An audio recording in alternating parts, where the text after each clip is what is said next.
Mm. Hello and welcome to live programming at the More Freedom Foundation. The way this works is I will deliver a presentation. It should be half hour to an hour or so, talking about what I want to talk about today. And as I do that, there's a live chat going. Folks participate in the live chat throughout. Encourage folks to be as nasty as they want to be about me or the topics that I'm discussing, but to please be civil to each other. Try not to just, be trolly or whatever. Not too trolly anyway. And also ask questions. When I'm done with the presentation that I'm going to do, which is like a half hour to an hour or so, then I'm going to take questions. I don't really have the mental bandwidth necessary to follow the questions and deliver what I'm talking about today. So when the Q&A period starts, remember the questions that you might have asked earlier about what I said and just throw them at me again and I will deal with them. I'd forgotten how weird it is filming right here at noon at my parents' place. Because the sun here, it kind of looks like Terminator 2 all of a sudden, like when the nuclear apocalypse comes. It's, but hopefully it won't be too distracting. Okay, so today what I want to discuss is China. And I've done a few China videos this year, but I think I've kind of neglected the topic, specifically as with almost everything on this channel. I'm not talking about China in particular. I'm talking about China as it relates to the United States and U.S. foreign policy, specifically U.S.-China relations. And I think this is kind of both the biggest story of the year and probably the most ignored. So when historians sort of look back at 2018, they're not going to be talking about, the Russia investigation. They're not going to be talking about Stormy Daniels. They're going to be talking about what changed in U.S.-Chinese relations, because it's this change that has a lot more to do with the trajectory of how the rest of the century is going to go.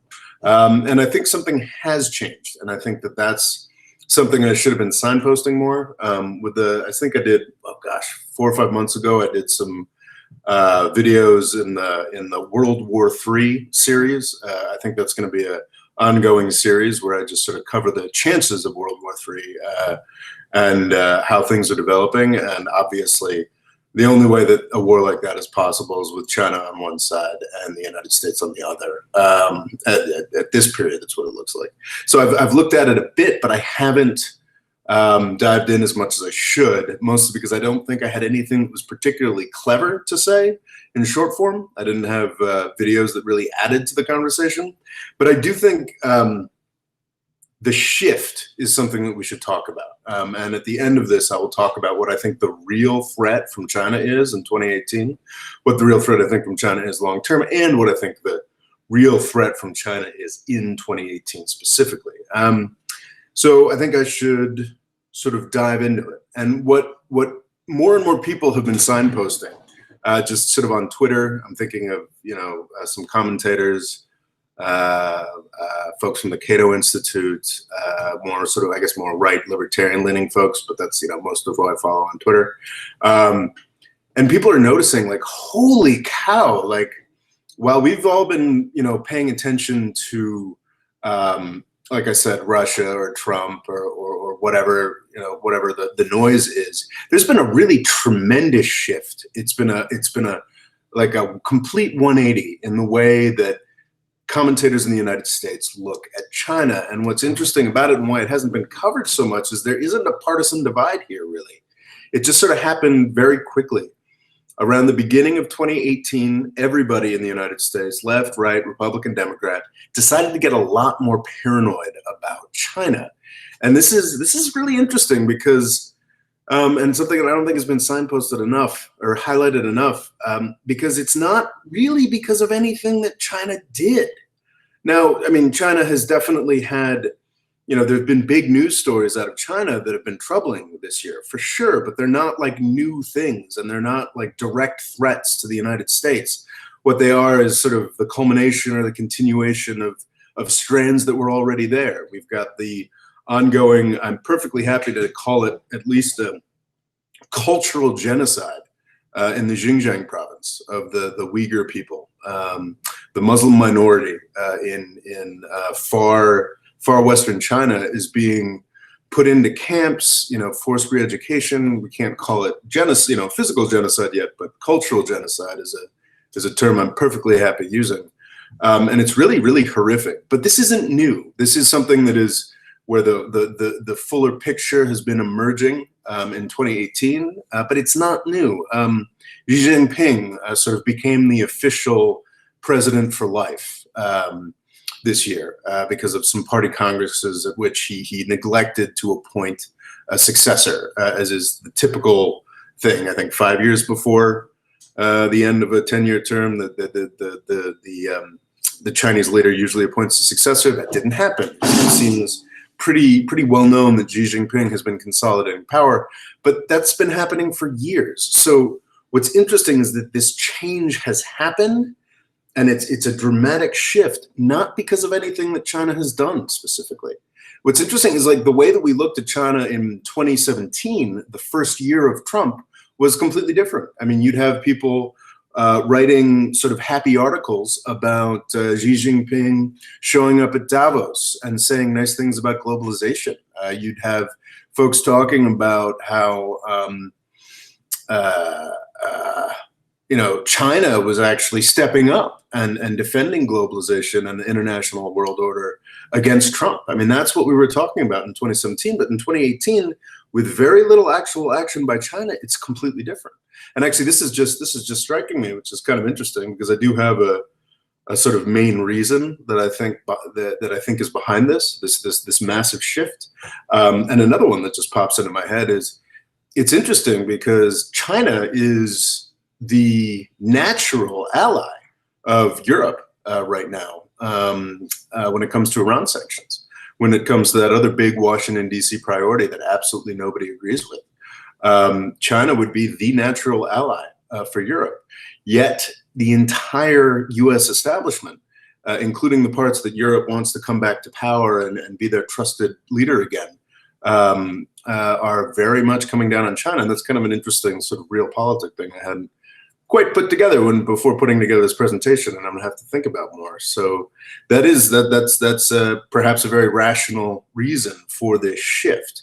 But what I want to talk more about is the nature of that shift, and it's one of the biggest critiques of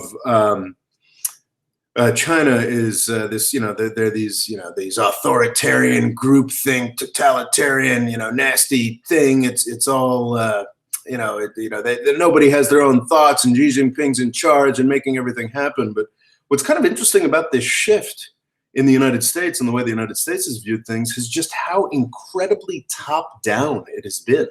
It has been a sort of direct from the Trump administration to the pages of the New York Times, and there's been almost no disagreement.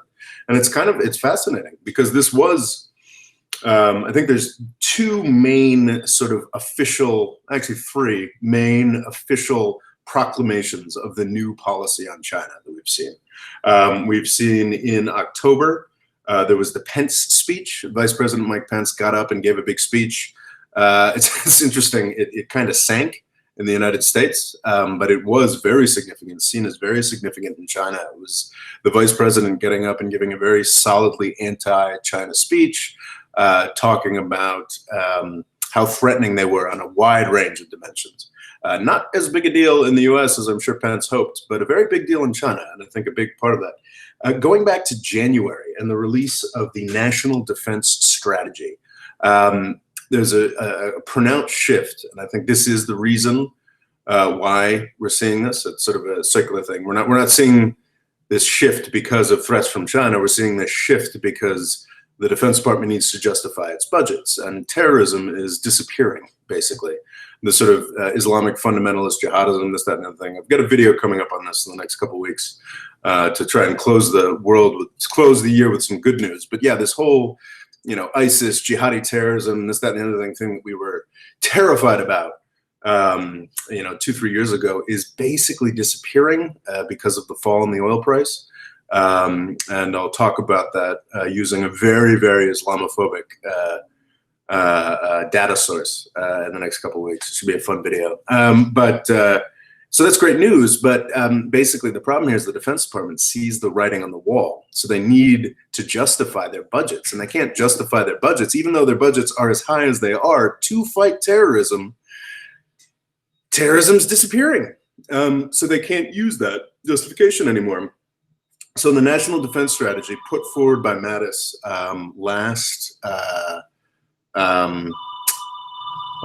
last January, there was a shift. We're not talking about counterterrorism as much anymore. I mean, it's still there. It's still there in the background, but it's not the main focus. We're now switching to great power competition.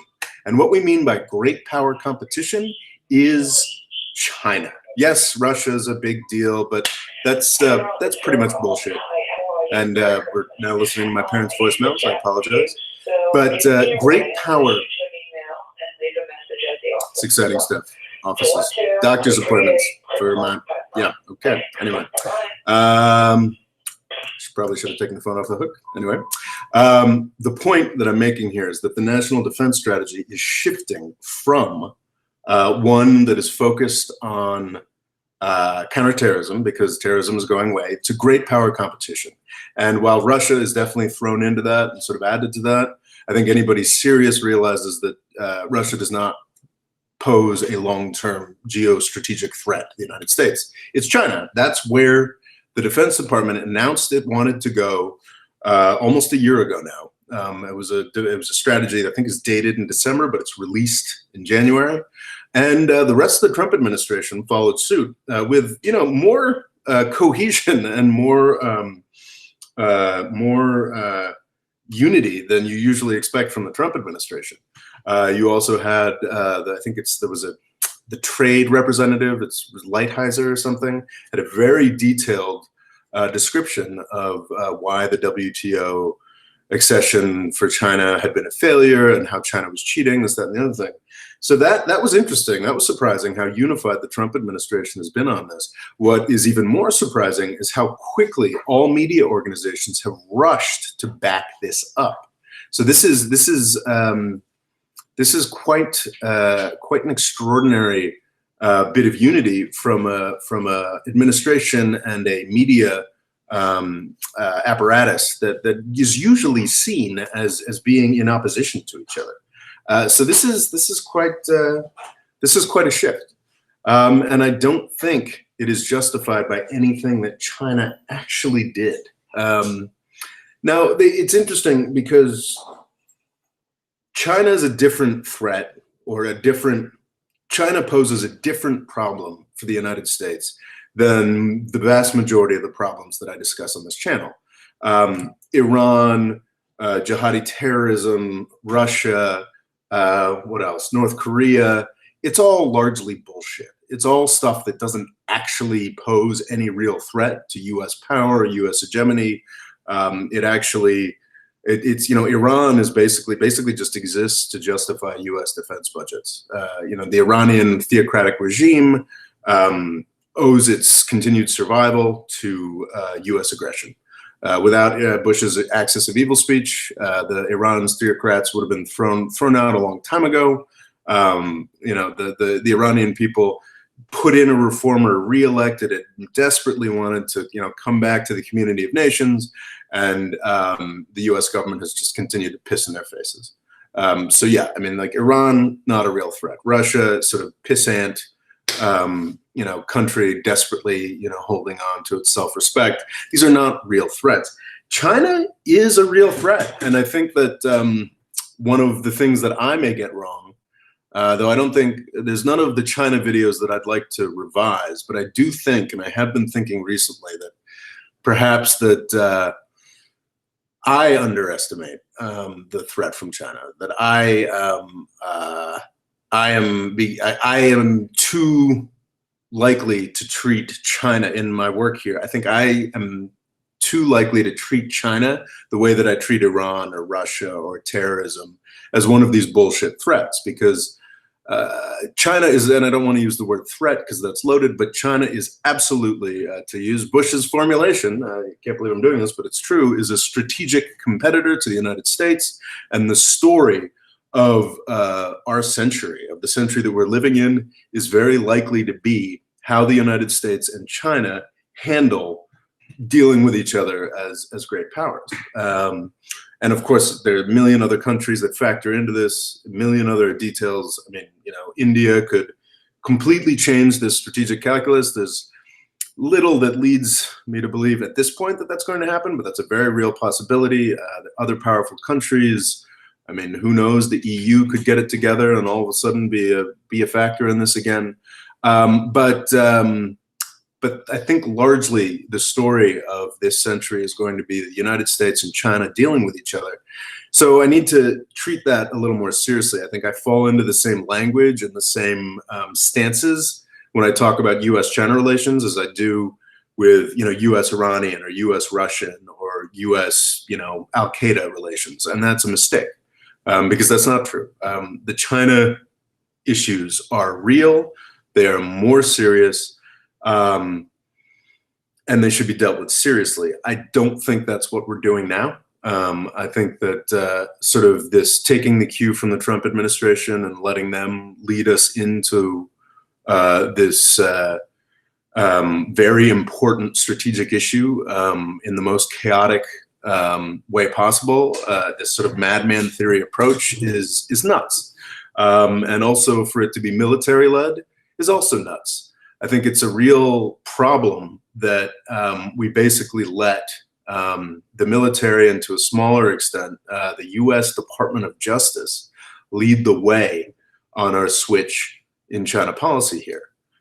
Because no matter how often we use the terminology, the new Cold War, that's not what we're dealing with here. This is not a rerun of the US versus the Soviets.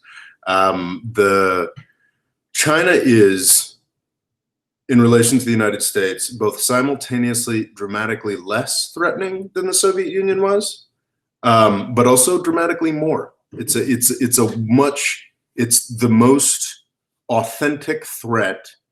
I should stop using the threat language. It is the most authentic challenge to U.S.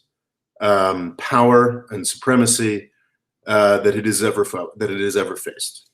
Because it's not, some rickety European empire like the British or the French that fell apart. It's not some Soviet nightmare state dedicated to an ideology that is destined to fail.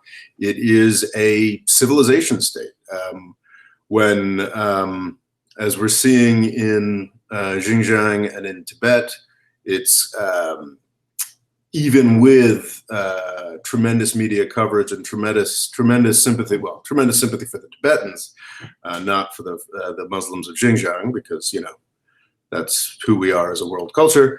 But even with all of that, we've just seen how the sheer numbers mean that of Chinese versus Uyghurs or Tibetans mean that they're going to hold on to that.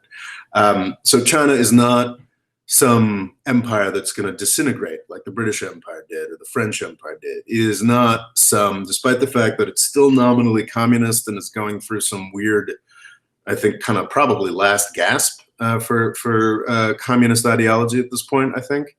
It is not some ideologically driven state. It is, the Chinese people, the Chinese government.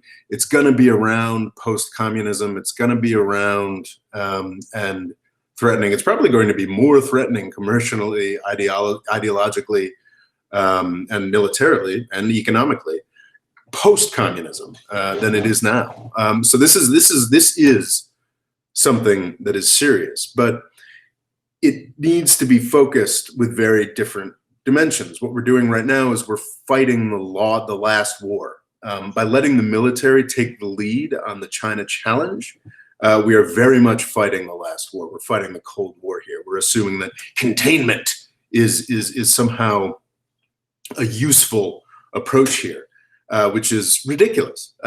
China is interested in debt diplomacy, is interested in the kind of exactly the kind of informal empire stuff that the United States does. But they're not gonna suborn.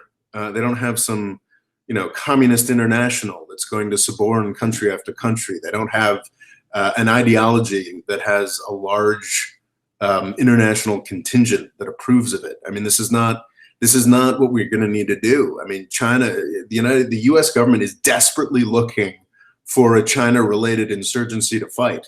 You know, that's what we're doing in Africa, where we're sort of bulking up all those militaries to fight a sort of Chinese insurgency when it's just, you know, Chinese business people. What we need now is the State Department, not the Defense Department. What we need now what we need now is the WTO. What we need now is a more robust policy through the trade infrastructure that has already been built, the international trade infrastructure that has already been built to sort of contain China. We don't need the fucking United States Justice Department deciding that it's going to, you know, be the international regulator. We don't need the Defense Department looking to build more bases and start another, you know, find another insurgency to fight. I mean, that's crazy, but that's what we're doing. So unlike with most of what I would say, I don't think that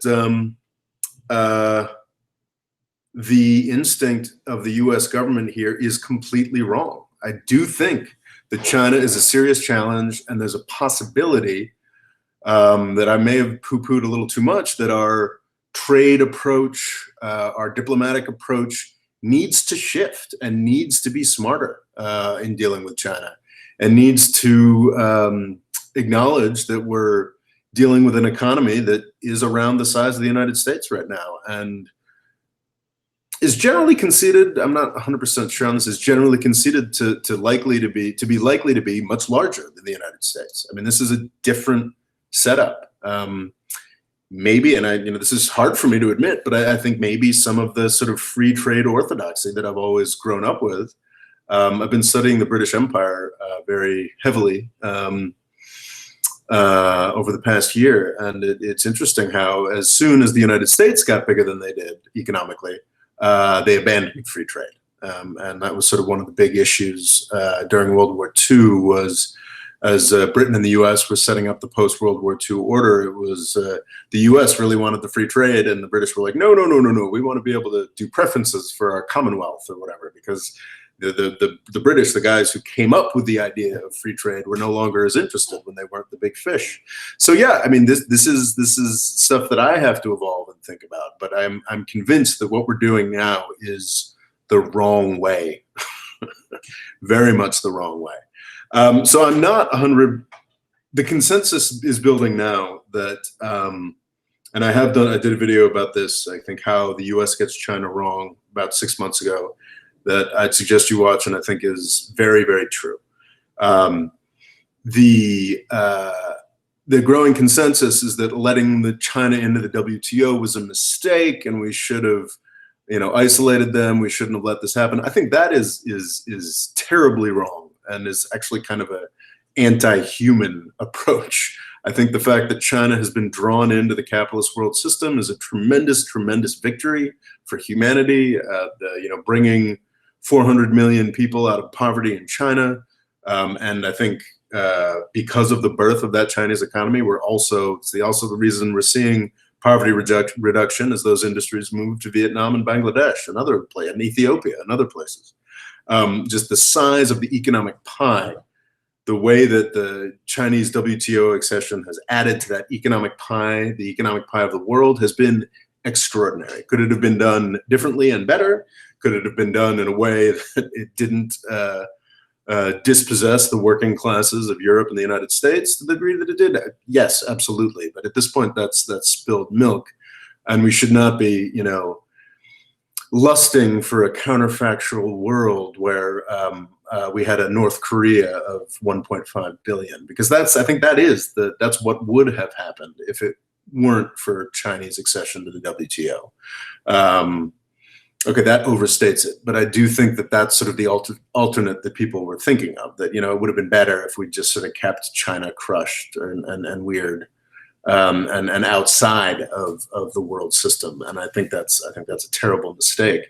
But I am willing to concede that some renegotiation of trade is necessary. And the thing is, it's not just the United States who would be interested in that. Now that we have lifted all these Chinese folks out of poverty. And now that China is invested in sort of a capitalist approach, then absolutely, I think there may be an appropriate way to renegotiate the terms of trade with China. I haven't had the time to dive in as much, but there's something, just stuff as I should, but I believe there's stuff about the fact that China has NME status, like non-market economy status at the WTO, which allows them to get away with more stuff, and that could be rescinded. I mean, these are things that can be done through a multilateral process rather than this sort of idiot trade war approach.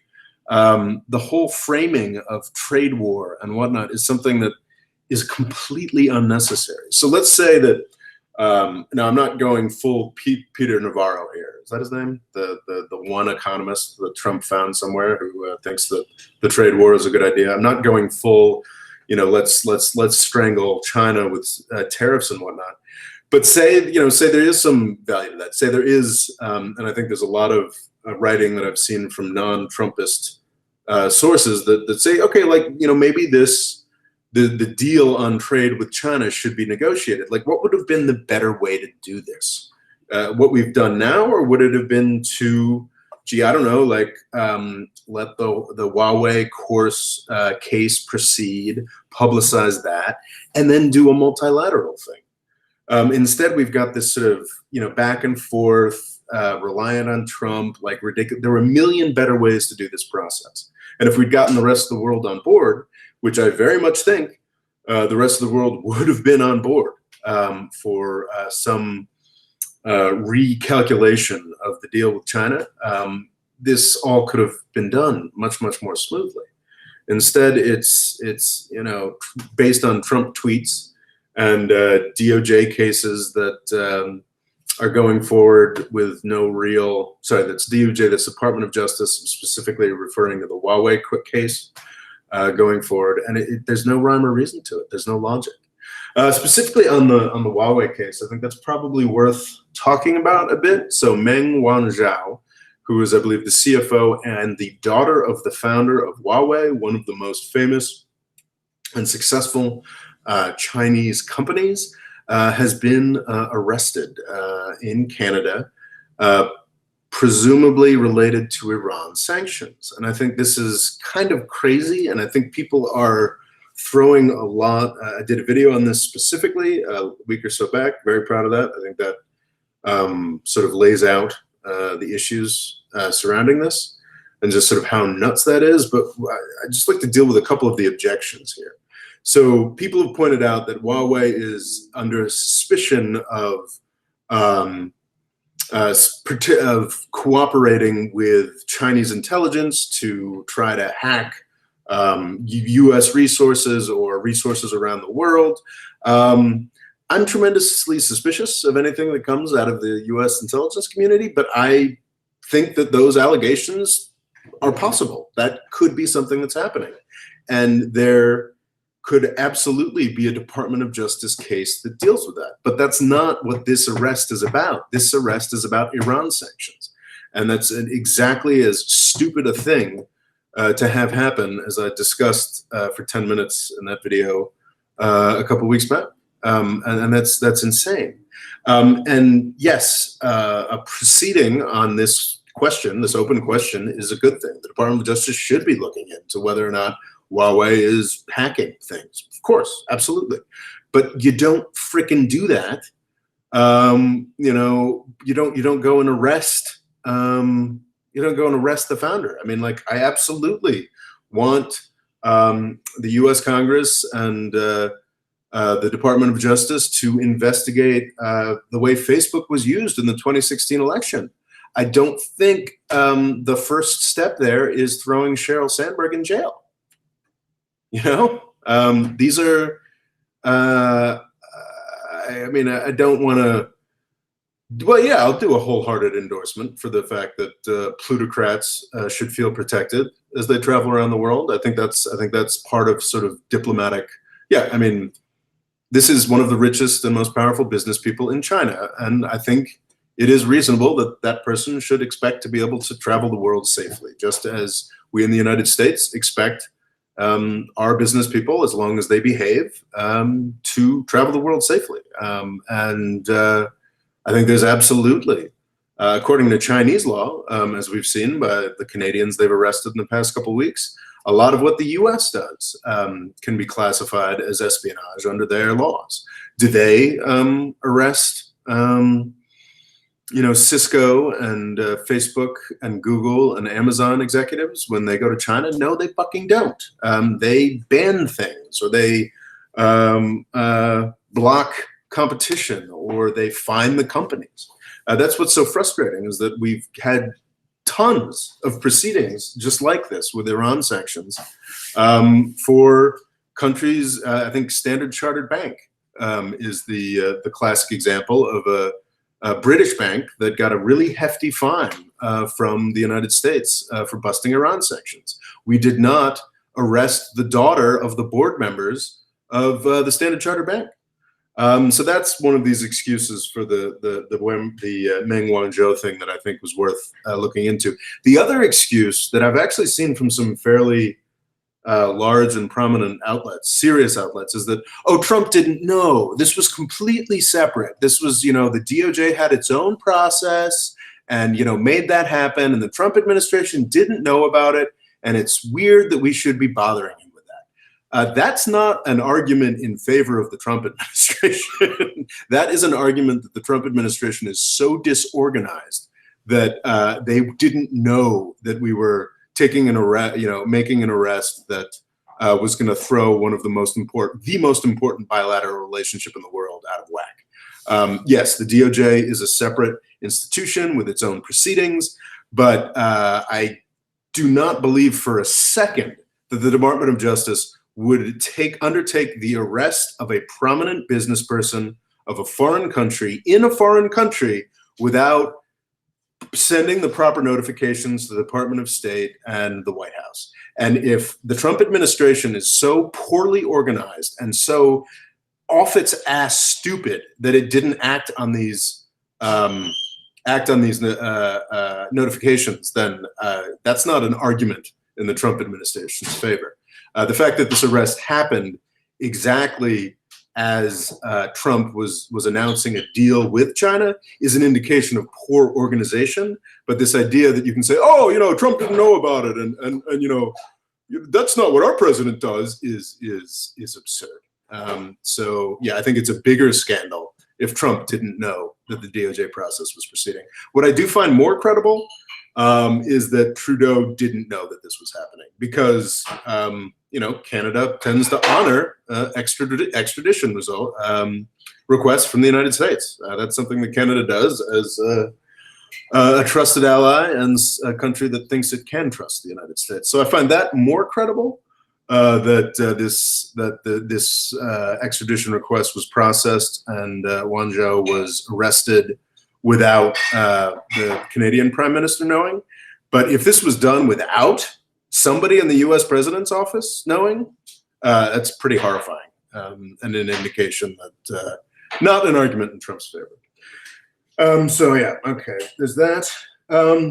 So yeah, just to get back to that national defense strategy thing, I mean, it really is kind of extraordinary that our entire approach to China has shifted like this. And I'm not I try to stay as far away from the conspiracy theory territory, but this is what I'm talking about. This is the sort of metastasized military industrial complex. And even in the Trump era, where supposedly our media organizations don't believe Trump, they are taking their cues from the Defense Department on how they should deal with China. The Economist had the big shtick, I believe it was in the spring, and more towards the spring. The reason I made those China videos back then was that China had fooled us with the WTO stuff, and that came directly from the Trump administration. So it's a little disturbing to see the military sort of making these plans and laying this out.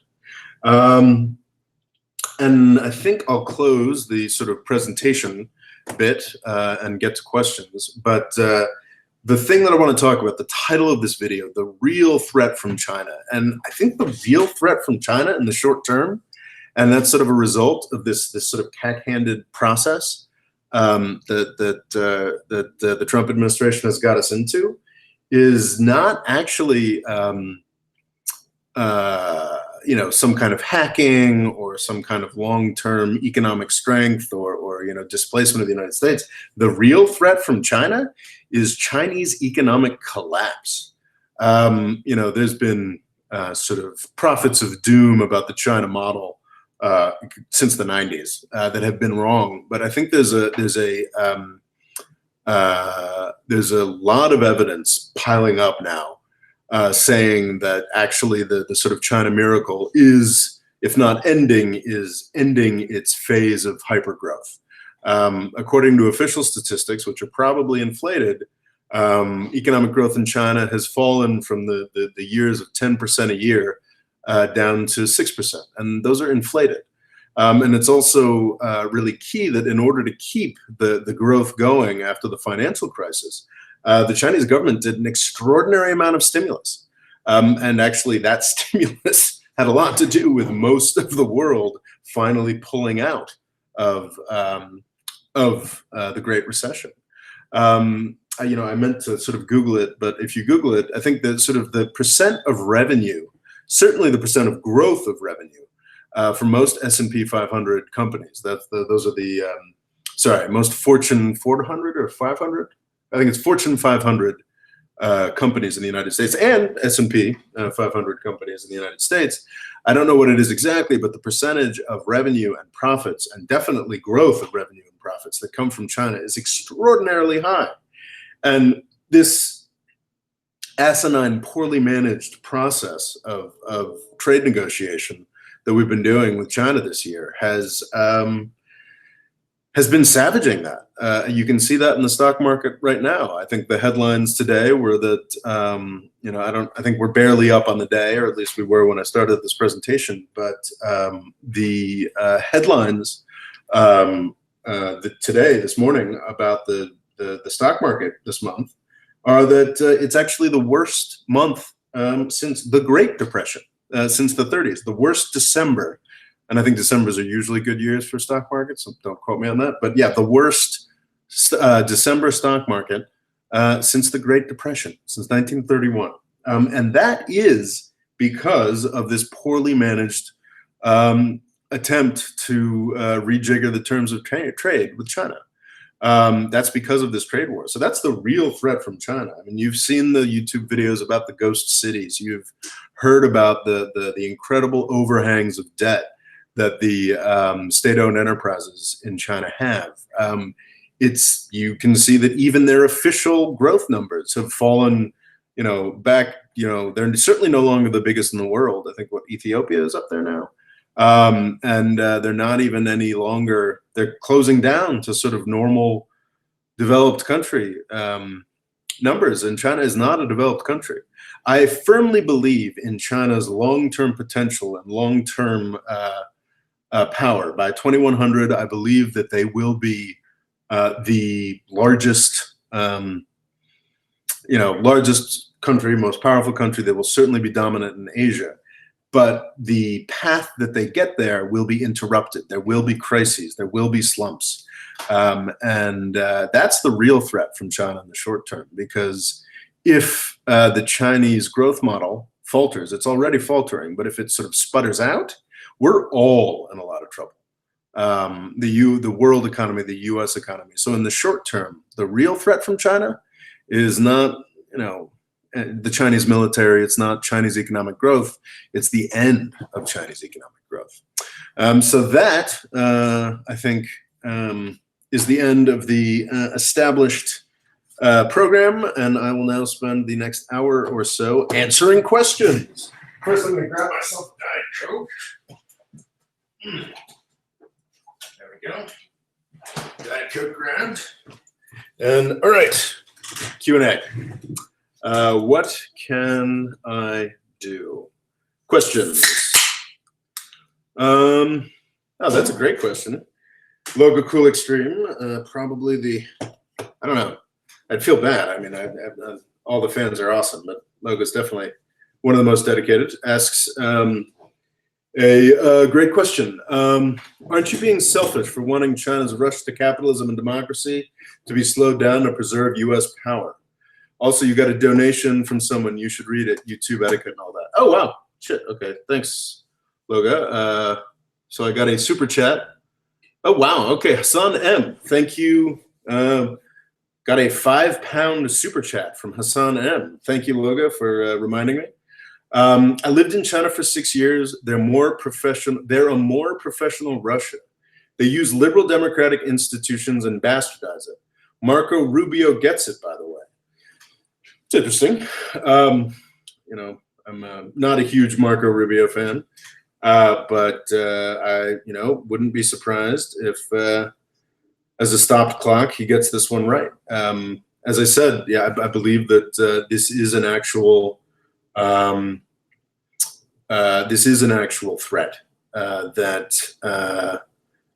Challenge. Sorry, we're going to use the word challenge. This is an actual challenge that the United States faces. It is real. That's interesting. A more professional Russia, because I hear different interpretations from people who've lived in China. For some, they see China as extraordinarily chaotic and hard to deal with. But then, of course, I suppose I hear that from a lot of people who work in Russia as well. So yeah, that's interesting. Bastardized liberal democratic institutions. It's an interesting approach. I mean, aren't all liberal democratic institutions bastardized to some extent? I think the goal should be that China's get less bastards. The goal should be that China's liberal institutions get less bastardized over time. As for Marco Rubio getting it, yeah, stopped clock is right once a day, and Marco Rubio wants to see threats and challenges to the United States everywhere in foreign policy, but when he sees one with China, he's not entirely wrong. And thank you, Hassan M., for the super chat. Thank you, Loga, for pointing out that I should acknowledge that. To Loga's question, wow, we've got a lot of comments. That's great. Loga asks, aren't you being selfish for wanting China's rush to capitalism and democracy to slow down to preserve U.S. power? Yes. Yes, I think Loga's actually put his finger right on it. I think that's very true, and I think that's a very good point. I do believe, I know it's possible that a lot of my viewers like how critical I am of the United States, but I don't think I'm too subtle about the fact that I'm also a believer in the United States. I do believe that a lot of these institutions that we've put together have the potential to sort of run the world in a more, it's a very loaded and dangerous term, but a more democratic, more humanitarian, better way of doing things. And I think Chinese power that sort of slowly rises and shapes that system is in fact better for the whole world than China that quickly rises and violently displaces the United States and Asia. They would not be able to violently displace the United States throughout the world, at least not this century, but they would be able to violently displace the United States and Asia, and that, specifically the parts of Asia that are surrounding China. And I think that would yield a real Cold War. And I think that would be tremendously sad for human potential, this, that, and the other thing. Are those views that I just expressed the result of my pro-US bias? Yeah, probably. Yeah, I think Loga's put his finger right on it. But I do think, and maybe Loga can chime in as someone who is from Malaysia. I think Loga's perfectly happy to be described as a Malaysian. As a Malaysian, I mean, whose hegemony are you happier with, Chinese or U.S. hegemony? And I think a lot of folks still, even with Trump, come down on the side of preferring a U.S.-run world to a Chinese-run world. I can't remember who tweeted it, but I was just looking at some some poll results on that recently. So yeah. Okay. Let's see. Questions. Storm and Cloud asks, can you talk about Ethiopia? I would love to talk about Ethiopia. I have seen so much that is so hopeful about that country, and it is fantastic. I was, I think in my Syria series, I launched about 2 years ago. I talked about Ethiopia as, an example of U.S. double standards, that, Oromo protesters were being killed in Ethiopia, and the U.S. government wasn't doing anything about it because the Ethiopian government was aligned with the United States. My understanding is that, and I don't know enough about Ethiopia to talk about it at all. I've only read, a couple dozen stories. I have not done any kind of in-depth stuff. But my understanding is that this Oromo minority that was being slaughtered, now the president or prime minister is actually from the Oromo minority, and he's been initiated peace with Eritrea, which is one of the longer standing frozen conflicts in the world. Economic growth is by 10%, and it's a really happy story. But I don't know all the details, and I do know, there's some qualification of that as well. Ethiopia might be growing at 10% a year, but it's coming from an extremely low base. My understanding is there's been multiple assassination attempts against this president prime minister guy, and I'm also suspicious of any sort of savior president, savior leader, because there's always another dimension to these folks. I'm sure there's still plenty of people in Turkey who see Erdogan as the big savior of Turkey, and that's certainly not the way that I view him. Knowing more about the country, Paul Kagame of Rwanda is another great example. A guy who probably even I would concede on balance is, has been good for Rwanda, but also is a really scary authoritarian. So there's a lot of great news coming out of Ethiopia right now. And I'd love to talk about it more, but I haven't done the necessary research, and I don't want to just be repeating the press releases of the Ethiopian government. But I do believe that there's some really great stuff going on. 101 Space Case asks, so what do you think about China building islands and the fake moon thingy? I only saw the headline for the fake moon thingy. I didn't read it. Is it really a fake moon thingy? I don't know. I haven't looked at it. The China building islands thing is, I think, a response to the pivot to Asia. And I think that's actually, well, I think that China should absolutely honor the arbitration awards. I think that there was an arbitration award of one of the disputed island chains, was definitely an international arbitrator said it definitely belongs to China. Sorry, excuse me, definitely belongs to the Philippines, not China. And China has not honored that. Not good. I am not a fan of China's actions in the South China Sea. But I also don't like the way that was reported throughout the Obama years, because it left out the full context. The context of China's building of those crazy China's building of those islands in the South China Sea was Barack Obama's pivot to Asia, which was a very, very concerted effort to do much more aggressive things to China. That's one of the real problems with the way that the U.S. is reported. U.S. actions in foreign policy are reported. Because the United States is so much more powerful than any plausible rival. That's still the case with China, though less and less every year. Because the U.S. is so much more powerful than any plausible rival, it can take actions that just seem happy and pleasant and positive, that are tremendously threatening to countries that see themselves as potential competitors. It's not just countries that see themselves as potential competitors that U.S. Secretary of Defense Jim Mattis lists as potential competitors in our national defense strategy. So this isn't just Russia and China, being crazy and aggressive. This is them reacting to the stated policy of the U.S. Defense Department and the U.S. government.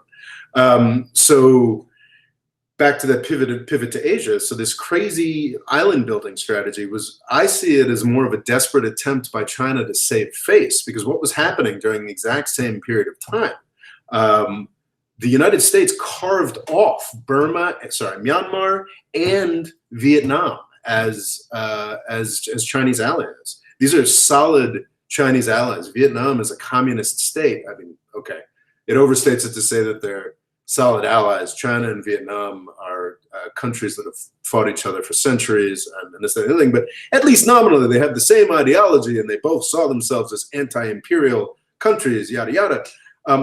Obama started selling arms to the Vietnamese. The Vietnamese are very interested in being part of the U.S. sort of security envelope. That's, I think, relations were restored in the 90s, but it was in the past decade and the first decade of the 21st century where it became clear that Vietnam, a communist country with a border with China, now wants to be part of the U.S. defense structures. Myanmar, this was during the Obama administration, was carved off. It was a sort of isolated state, military dictatorship, very aligned with China, now open to the West, obviously, with some really negative consequences with Rohingya, but going for the whole democracy package, going for the also during the pivot to Asia, the U.S. built military bases in Australia. Also, the Trans-Pacific Partnership, the TPP,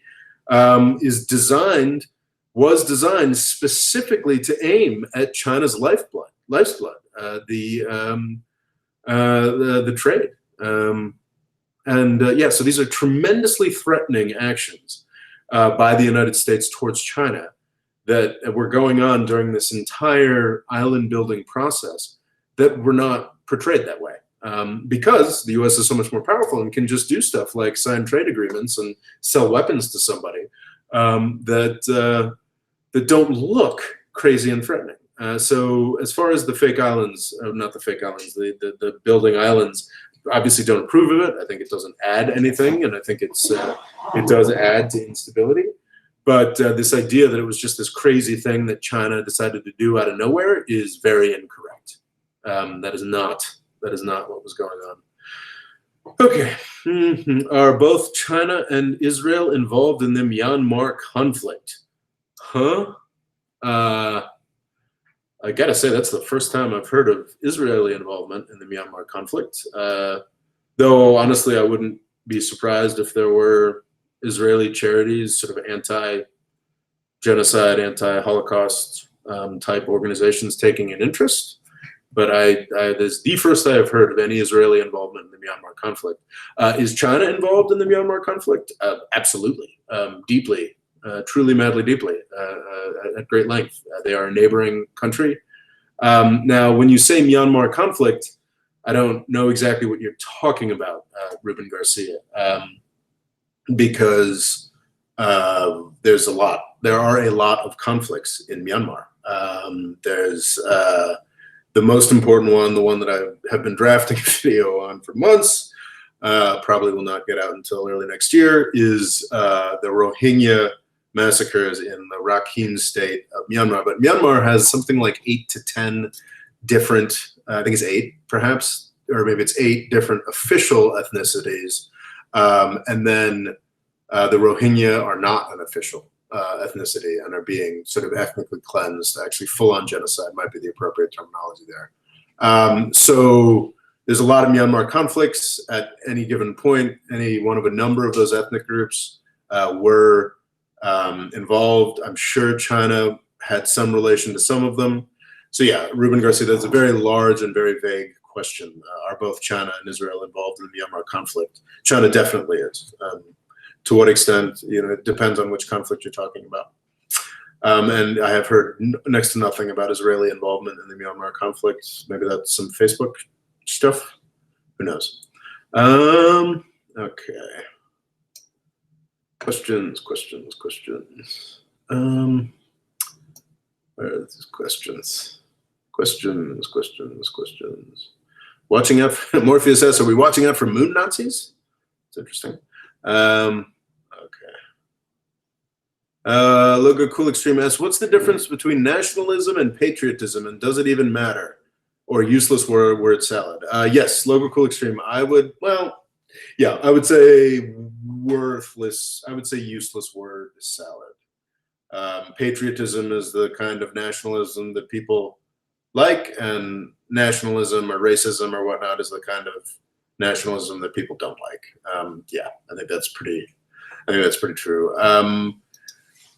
Nationalism is an interesting thing. It's obviously can be tremendously damaging, but is also tremendously useful. And I think because nationalism has such a nasty connotation and reputation now, I think patriotism is sort of what we use instead.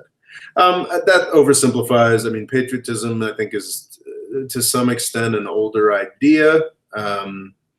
It's got a lot of, for me, it's got, without looking up a definition, it's got a lot of connotations about more 1700s revolution than 1800s and 1900s and 20th century revolution.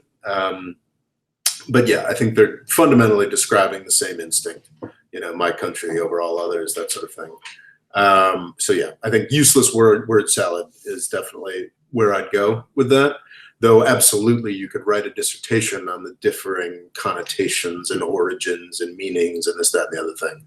But I do see patriotism as sort of a subset of nationalism, and I see that as a sort of subset of the racist us versus them urge that is present in all of us and that we should all work against. Let's see. Questions.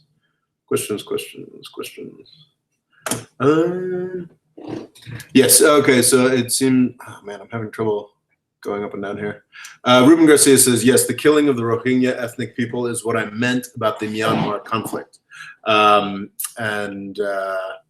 I think I've pretty much answered the question. I don't see how Israel would be involved with that unless they've got some aid stuff going on. I think I did a video. Does Israel run U.S. foreign policy, that I think sort of clarified things a bit as far as how I see Israel. The Zionists do not, in fact, control everything. And I think their influence in Asia at this point is actually rather minimal. Though one of the interesting things I think about is if the U.S. turned against Israel, not turned against, it'll never turn against Israel, but if the U.S. became less indulgent of Israel's worst instincts, I could actually see the Chinese sort of stepping up as sponsors of Israel. So that's kind of an interesting Israel-Asian aspect. I don't know. That's something that's a suspicion of mine, but I haven't really put any much thought into that. Inferno Jimmy 83 says, good evening, Rob. Loving the Viking biker look. It suits you. All right, man. I'm happy to hear that. I think I do need to shave though. Okay. Ruby Moon asks, what about this is really fascinating. What about the mass exodus of the rich from China and their effect on the countries they migrate to? I think that's a fascinating aspect and something I think largely enjoy. I mean, I like it when rich people come to the United States. It's to my benefit. I mean, it's a real dynamic. What is it? Jack Ma, is that the name? The Alibaba founder. I mean, is a guy who. Did I see something about him being a member of the Communist Party? He's well. I'm sure he dots his I's and crosses his T's and is very well regarded, or does his damnedest to stay well regarded by the Chinese establishment. But he spent like $30 million buying up a big chunk of upstate New York, because he wants an escape hatch. And I think that exodus of Chinese.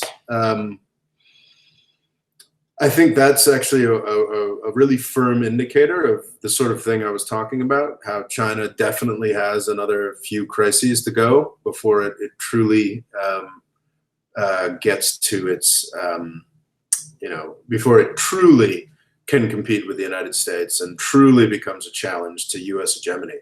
I mean, the fact that the richest people in China want to get the hell out of China is not a good indicator. So that's interesting, and it is interesting the way that it shapes a lot of folks. I think there's a lot of anger in Vancouver, Seattle, and these places where they are where Chinese expats are driving up the real estate prices. I think my answer to those kinds of questions are, build more real estate. I think that it's hard for me as a U.S. person to be angry about Chinese immigration. The immigration of Chinese rich people to the United States. Big fan of that. And I'll also note that while the U.S. has definitely started limiting legal immigration in ways that I don't like, something that we will never touch is the rich people migrants. I think it's about if you have $500,000 anywhere in the world, I'm pretty sure you can buy a green card with that, and then eventually get to U.S. citizenship. And I think that will always be true, and I hope it always will be true. So I'm a fan of that. What I don't like is the way that Trump's policies have been cratering Chinese students. Well, basically all international students, their attendance of U.S. Universities has been falling dramatically, and folks have been going to Canada and Europe instead, and I think that's a real goddamn shame, and something we should fight against. Okay. Questions. Hey, Tommy Purdy, let's dial back on the racism, huh? Not a big fan of that. Okay. Let's see. Questions. Okay, Yathi the Canuck. Yathi? How do I say that? Yathi the Canuck. Sorry, it sounds very serious. What do you think about Russia and Saudi getting a closer relationship? I don't care. Really, really don't care. And just this idea that Russia poses some kind of threat. If Russia wants to be the big swinging dick in the Middle East, who fucking cares? The main U.S. interest in the Middle East right now is Israel, basically. And I will, though I have definitely got to clarify what it is I think about Israel, and I have to do more reading, and I have to talk about that, because I do think what the Israelis are doing in the occupied territories is horrific. But yeah, I'm still a U.S. Still very much an American, still very rooted in 20th century American culture, which means that I am, by default, a Zionist. So U.S. policy in Israel, in the Middle East, the only thing that matters is the preservation of Israel. And Israel is like half Russian speaking, not half Russian, but, a significant portion of Israel, comes from, it's somewhere between a sixth and a third of Russians, of Israelis come from Russia and are Russian speaking. So they've got as many natural affinities with Russia as they do with the United States. So if Russia wants to, which it can't, I don't think it has the money or military resources to become the big swinging dick in the Middle East, have at it. It literally costs the United States nothing. Oil is no longer a concern. But I don't think that's particularly credible. So yeah, if the U.S. wants to snuggle up with Mr. Bonesaw and the Saudi leadership, feel free to jump on that sinking ship. Not something that really bothers me. Let's see here. Where's the... Okay. Inferno Jimmy 83 asks, Rob, my question to you is, what are your thoughts on the demographic challenges of China and how this will impact on their power base? P.S. I've read some studies that due to one-child policy. I think it's a real concern. I think they've done away with the one-child policy with good reason.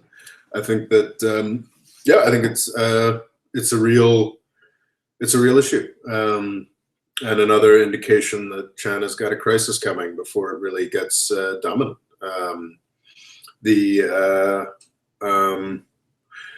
I think the demographic challenges everywhere are real, serious, and slightly exaggerated. I think that I'm actually a big fan of, it's interesting. As I've gotten to like my life more, I've become less obsessed with the idea of life extension, which seems strange. When I was in my 20s and early 30s and sitting in an office cubicle trying to avoid looking at long contracts, I was obsessed with the idea of living forever, so I could keep going. But now that I have this really exciting life where I, travel all over the world and get to talk about stuff that I love talking about with people who are kind enough to want to hear what I have to say, I'm kind of okay with like the idea of it eventually ending. It's weird, though I am still someone who likes the idea of people living longer, having longer lives. And if people are going to live longer and have longer lives and longer productive lives, I'm not just talking about people just getting old and decrepit for longer, but longer working lives and longer, then actually less children make sense. And that's not necessarily a problem if other things work along. So I'm not someone who's as obsessed with falling birth rates as others are, because I do think that people are going to live longer and work longer, and that could be okay. But yes, under our current set of circumstances and organization, the demographic crunch for China is real, and it's a problem. They don't have enough women. I think there's a really standard right-wing trope that's like, I get this from people in my family a lot, that holds that, because of the gender imbalance, there's so many more Chinese males and they can't get married, so they're going to go to war. And that's happy horse shit, I think. I think that's utter garbage, because that ignores the real effect of the one-child policy, which is that every mother and father and grandparent in China has one child. Sure, he can be a frustrated male, but there's no appetite in the Chinese public to send their one child, 4 grandparents, one child, to send that child off to die in a foreign war. Zero appetite. I think that's actually one of the more interesting demographic effects than, the fact that some Chinese boys can't get laid. But I think the fact that, you're going to have that one Chinese boy supporting 4 grandparents is a real challenge under the current setup, and how they deal with that. My understanding is that there's just not much in the way of a social safety net in China, which is pretty extraordinary for a nominally communist country. And those are real challenges. I don't have anything particularly clever to say on that. But demographic challenges of China are a real challenge. They could get old before they get rich, which is the standard sort of formulation there. That's a real issue.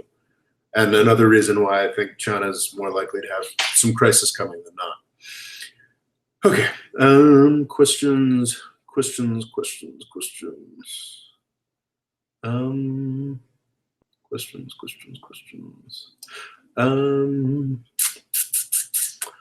Wow.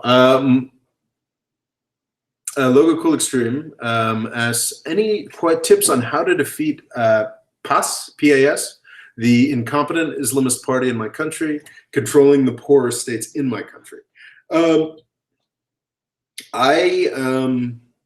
Once again, Loga, I do not know enough about Malaysia. You're probably my main source of information on Malaysia. I'm embarrassed to admit. I absolutely should look into it more. It's a tremendously important country, tremendously becoming much wealthier, and it's one in which this sort of tension between a Muslim populace that's getting richer and has to decide what Islam is for them, with all these Wahhabi influences coming in at the same time, but also nationalist influences trying to, it's a fascinating country that I should know more about. Sadly, what Logo Cool Extreme reports is most of what I know about Malaysia at this point. But I have nothing of worth, I have nothing useful to say here, but I do have a sort of a hunch, and it's something that's bugged me a lot, and I think there's a real resonance for this, is PAS, actually, you think we've discussed PAS, and you said that it may not actually be as Saudi supported as I had expected. It may be a little more homegrown, but I think there's a real, and I've tried to play with it on this site. I guess literally my most successful video this year is Turkey and Indonesia are coming for Saudi Arabia. It might cross 100,000 views in the next month. So there's clearly a demand for this formulation, this approach. I think I've found that my sort of anti-Saudi Arabia series has been, popular to a degree in the United States, and those who've read the essay have agreed with it. But I think there's a huge demand for it worldwide. And I think the key to defeating sort of hyper-conservative Islamist movements, perhaps not PAS, but definitely in Indonesia, where the Indonesian sort of Islamist movements are, led by people who got their educations in Saudi Arabia.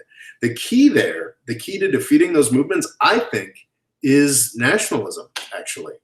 So the key to defeating sort of Wahhabist, hyper-conservative Islamist movements in countries that are not Saudi Arabia, all of the countries that are not Saudi Arabia, is nationalism, and simply calling out what this is. That this ideology isn't, the Islam of our fathers. This isn't, the way that the Malaysians have done this forever. This is corruption. This is foreign corruption. This is what's being imposed on us by these hyper-rich, lazy Saudis who've been destroying Mecca for the past 70 years. These are the people who desecrate the graves of the companions of the Prophet. And they're trying to tell us, us Malaysians who actually know how to, actually have our own Muslim traditions, trying to tell us how to do things. That, I think, is the key to defeating sort of Islamist movements in Malaysia and everywhere. Sorry, not Islamist movements, because I think some degree of political Islam is appropriate for countries that are figuring out their own approach. But I think that's the appropriate way to defeat hyper-conservative Wahhabist movements throughout the world. Simply just going with the nationalist urge to be against the sort of outside domination. So yeah, that would be my guess. But what do I know? Okay. Questions.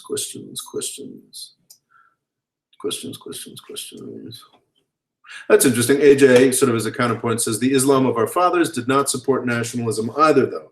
In general, Islam is all for unity between all Muslims, which leaves little room for nationalism. And I think that's that could very well be true to a degree. But why do the Saudis get to decide what that is? Just because they use British money to take Mecca and Medina? I think there are ways to play with this. And while the instincts, the instinct of Christianity is anti-nationalism as well. I mean, Europe used to refer to itself as Christendom, the place of the Christians. And I think that it's sort of part of the whole project of modernity, and being able to put together a functioning state, government, welfare state, a country that can stand up for the interests of its people. I think nationalism is an element of that. And I don't think that's a new thing.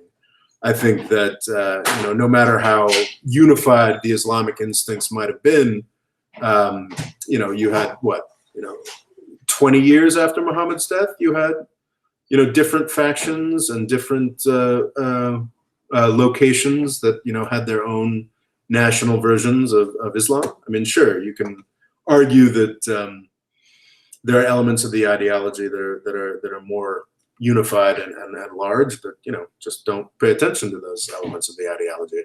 As I think I've made very clear, I'm a big fan of not beating up on Muslims or Islam from a bigoted standpoint, but that doesn't mean I have much respect for the importance and primacy of Muslim scriptures or anything like that. I mean, it's just some old poetry, and what you make of it is what you decide to make of it. So yeah, and I think the success of Muslim countries probably depends on their independence, frankly, and their independence from folks in other countries who try to tell them what their Islam should be, or how their country should be run, how they should treat their women. And I think that a rebellion against that is very worthwhile. Ali Razi asks, does Brexit affect arms sales to Saudi Arabia by the UK? I'm delighted that that's our first Brexit question. I'm really so sick of that issue. Unfortunately, yes, I do. I think if Brexit goes forward, which I still think is the most likely response, then I think that the British will become even more vigorous and jealous in defending their arms trade with Saudi Arabia, which is a bad result, because it'll be one of the few things that Britain has left as finance slowly bleeds away. It'll be a key part in preserving. The Saudis still have a lot of wealth, still have a lot of security, still have a lot of financial business that they do, and preserving that financial business, one of the factors in that will be continuing to sell arms. As that finance business slips away, the arms business will become more important. So yeah, I think Brexit is more likely to make the British government and the British industry more subservient to Saudi Arabia. That's what Brexit is about. It's sort of carving Britain away from an entity where it can be a world power, and turning it into sort of a tiny country that's buffeted by the waves of what larger powers want. So yeah, no, I think that's how that works. Red Fibershard or Fibershard asks, do you think NATO should be abolished? No, I do not, actually. I think that NATO is the reason we have the crisis in Ukraine. I think NATO was disastrous. I think NATO should not have been expanded an inch beyond East Germany. Probably should have been dissolved in 1989. Unfortunately, we now need it. NATO, as with any government organization, created the reason for its existence. It's worked hard for 25 years, and it did it. It succeeded. It created a rogue Russia, and I do believe that's how it went. NATO expansion created hyper-nationalism in Russia. I'm sure there were already, of course, the building blocks of nationalism in Russia, as they are everywhere. There were hyper-nationalist politicians. But yeah, it's NATO expansion that created rogue Russia. Unfortunately, now we have rogue Russia, and this is what military organizations do. This is what arms do. They create the need for themselves. This is why arms races are bad. So at this point, unfortunately, yes, NATO is necessary. Yeah, I mean, hopefully one day Russia will join, and then it'll be used against China. So yeah, I think NATO, unfortunately, is something that we need because it created the reason for its own existence. Can you tell me what the background origin of CCP members? Oh, I'm sorry, it's a question for Tian. Okay, good, because I don't have any deep knowledge of CCP members. Okay, Logo Cool Extreme has got some news from Malaysia, as he often does. Some news in my country, UMNO, the old ruling party for 61 years, is imploding and leaving our government without an opposition. And I fear PAS will fill the vacuum. What do we do? Man, I don't know, man. That sounds terrifying. Yeah, PAS is not a good thing. But yeah, I don't know. I'm still happy to see UMNO fall apart. And, elements that managed to hold on to power for 61 years will probably reformulate in some way. Though, of course, they may reformulate by supporting the PAS. I can't really tell you more than that, Logo. Like I said, all the news I get from Malaysia is from you. Simon asks, what do you think is going to happen about Khashoggi? Khashoggi.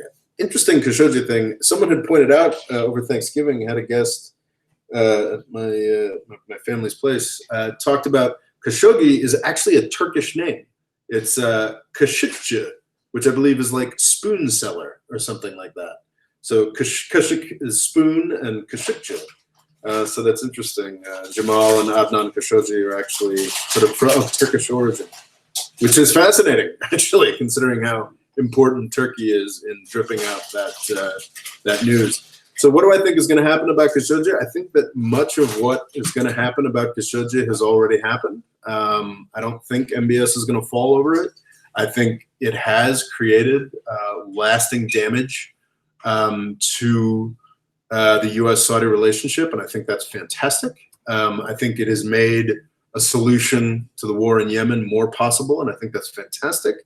I think there's maybe a hope for sort of more closure or something more dramatic, though honestly, the U.S. Senate voting to say that MBS, that Mohammed bin Salman,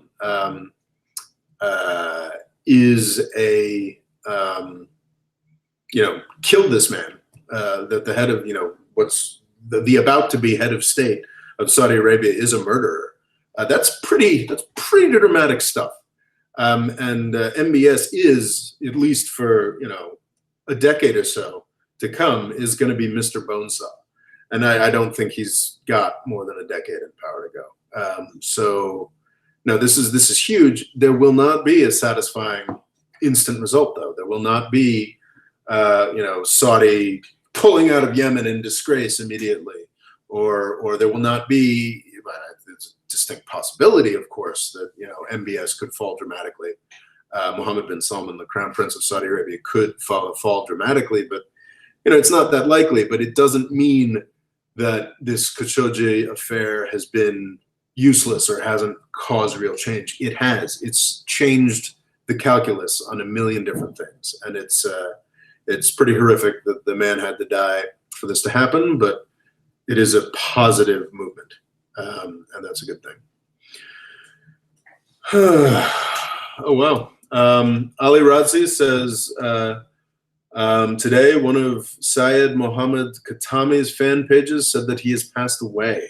He was the leader of reformist parties in Iran, the Islamic Republic of Iran. Any thoughts on this news? I think that's tragic. I think the Khatami's whole story is quite tragic. It's an interesting thing that whenever, and there's really only been two moments in Iran's entire existence. In the Islamic Republic of Iran's entire existence, basically more or less matching my entire life since 1979, the year I was born, and the year the Islamic Republic of Iran was born.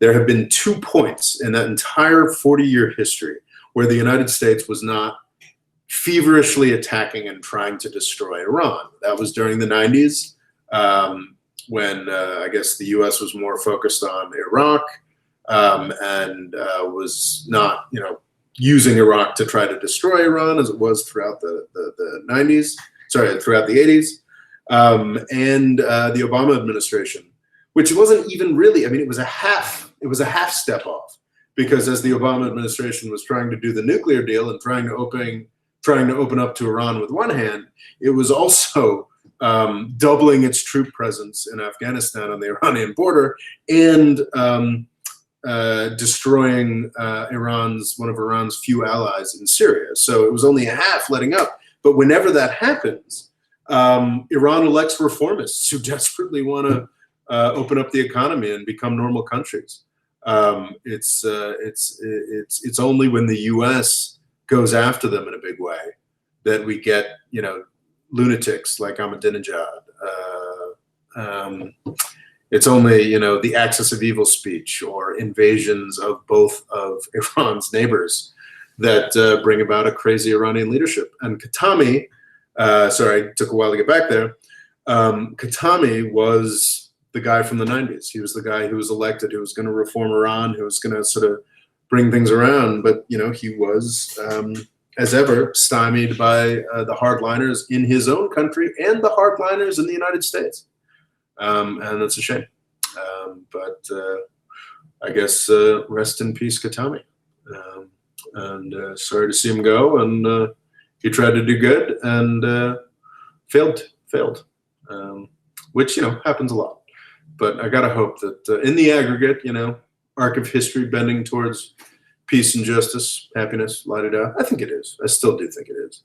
And Khatami tried to get us there. So he'll be missed. Okay. Questions. Okay. Local Cool Extreme asks, will Brexit cause violence to reappear in Northern Ireland?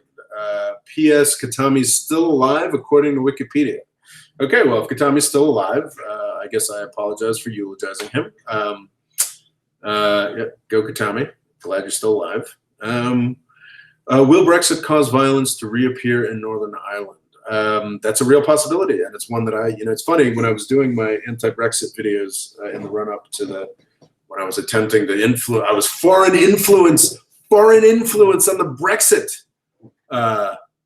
On the Brexit election. Uh-oh. And somebody should, GCHQ should come after me. But when I was doing my anti-Brexit videos, I was focused more on the way that less money for the EU and the potential disintegration of the EU brought about by Brexit would be bad for like Eastern European politics. And I left out, which is crazy because I have concrete memories of terrorism in the UK and in Ireland. I left out the possibility of the troubles in Northern Ireland starting up again, which is a very real possibility. I remember I saw some stuff on Twitter about, just some brawling, that kind of thing. Absolutely. That's probably the first place. Forget Gibraltar, forget, Hungary's lust for all the everybody else's land, all their neighbors' land.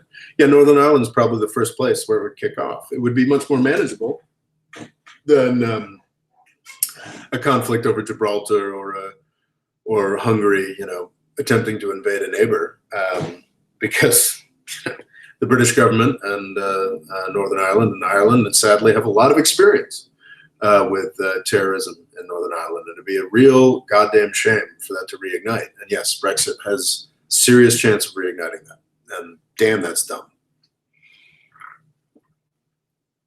That's true. Inferno Jimmy, how dare I interfere? I attempted to interfere in a British election. I attempt to interfere in everybody's elections. I've got my own foreign policy and I pursue it, which is interesting. I think that's something we're going to see a lot of. On Facebook, I tend to promote videos to specific countries, and it used to be a good way to do it. I'd put like $10, $15 into it, so it's like, well, not a millionth, but like 1,000th as much as the Russians were putting on their Facebook ads around the US election. So I'll put like $15 towards Facebook to try and get, if I'm doing a video on Tunisia, to get Tunisians to see it and that sort of thing. And there's a growing list on Facebook ads of countries that you're not allowed to send political ads to. And I mean, I guess, no, I mean, that's censorship. I mean, are we going to enter a world where nobody's allowed to express an opinion on anybody else's election? That's one of the implications of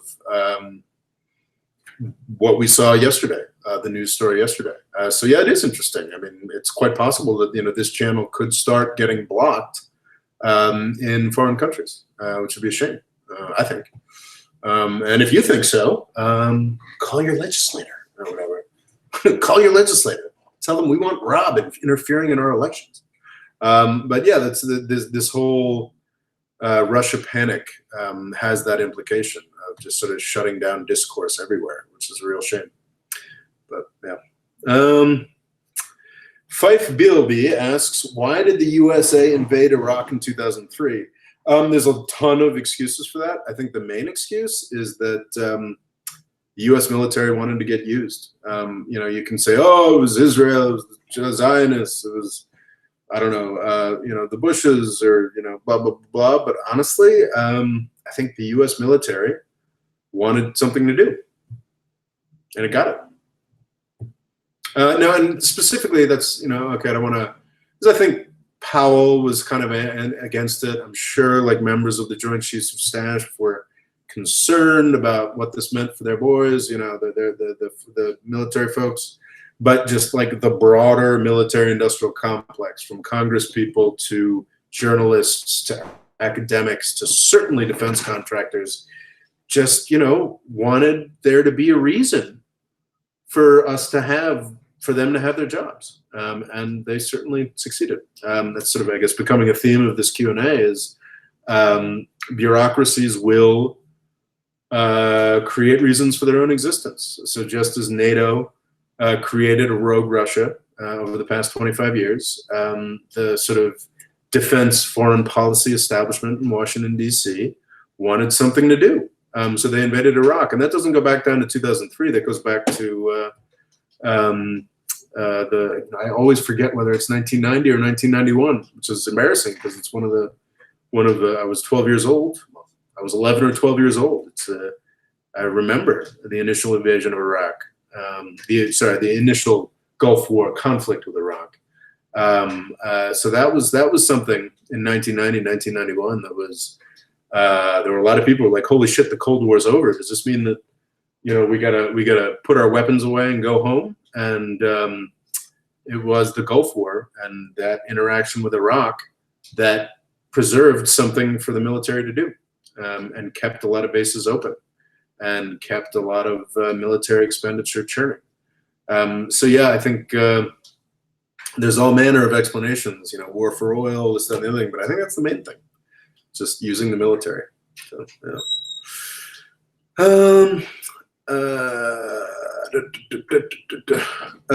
Simon S., what do you think about the Israeli-Palestinian conflict? I think a lot about the Israeli-Palestinian conflict, but nothing. I think that were I ever to sort of come out and lay out what I've done, I think I would be guaranteed to piss off everybody. I think most of my U.S. audience, well, I don't know about most of my U.S. audience, but certainly most people in the U.S. would see my views as anti-Israel or anti-Semitic. Well, I think most of my international audience would see my views as hyper-Zionist. So I am committed to eventually, putting those out there, because hey, I like pissing off. If I'm pissing off everybody on a topic, I must be right. But when I do, it's going to be very carefully done. It's not going to be sort of half-assedly in a live chat. So I do think I need to do a series on Israel-Palestine at some point in the next couple of years. But I need to read a lot more books, many more books before I do it. Why in 1990 did they decide to keep Saddam there, but in 2003 they decided to remove? If you look at it in the context, so that's Fife Bilby asking again about Iraq. Why in 1990 did they decide to keep Saddam there, but in 2003 they decided to remove? I think if you look at it in the context that I just provided, is in terms of a sort of part of our massive military jobs program, they both sort of made sense at different points. In 1990, there was this thing that we call Vietnam syndrome, which is something that I wish we all still had, which was this idea that the U.S. defeat in Vietnam had created a sort of real leeriness about getting into military engagement and actually invading countries and trying to control them. And I think it was famously the Powell Doctrine, which basically said, in a short version, there are bullet points to it, but don't get into something unless you know exactly what you're doing. It's something you can do quickly, and you have the overwhelming power necessary to do it quickly and get out. So I think in 1990, folks were still very rooted in that syndrome, that Vietnam syndrome, like we better not get into a quagmire. And I think by 2003, enough people had died, enough people had retired. And one of the most irritating things is you'll have a lot of people who tell you that The first Bush's Gulf War cured us of Vietnam syndrome, and it was this great victory when it was really, I think, probably the start of this whole disaster. So it's important to remember that it's not like we ever weren't involved with Iraq between 1990 and 2003. We maintained massive sanctions. I remember when I was on college campuses in the 90s, you know, people would be constantly, and I, you know, to my shame, didn't care much. I was more focused on booze. But you know, people would talk about how we were killing 500,000 Iraqi children a year through our sanctions. We maintained a no-fly zones. Iraqi Kurdistan has essentially been a U.S. protectorate for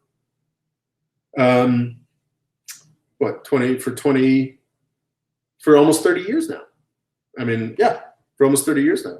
Our formal, you know, Iraq was colonized, created by the British Empire.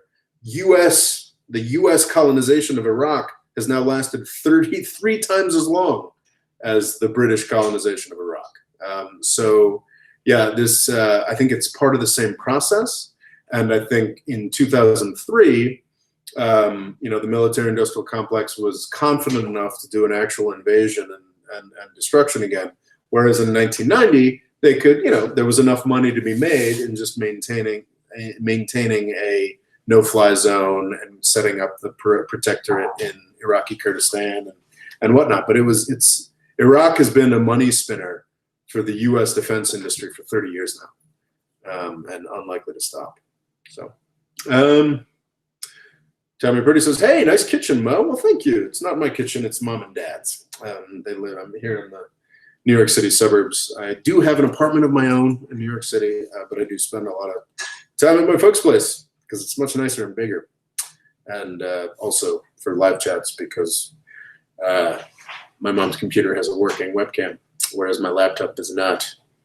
So, you know, people want to do more live chat donations, like Hassan there, I, you know, wouldn't say no. Anyway, Morpheus asks, did Iran attack Mecca? Not that I'm aware of it. That's kind of new. I had no idea.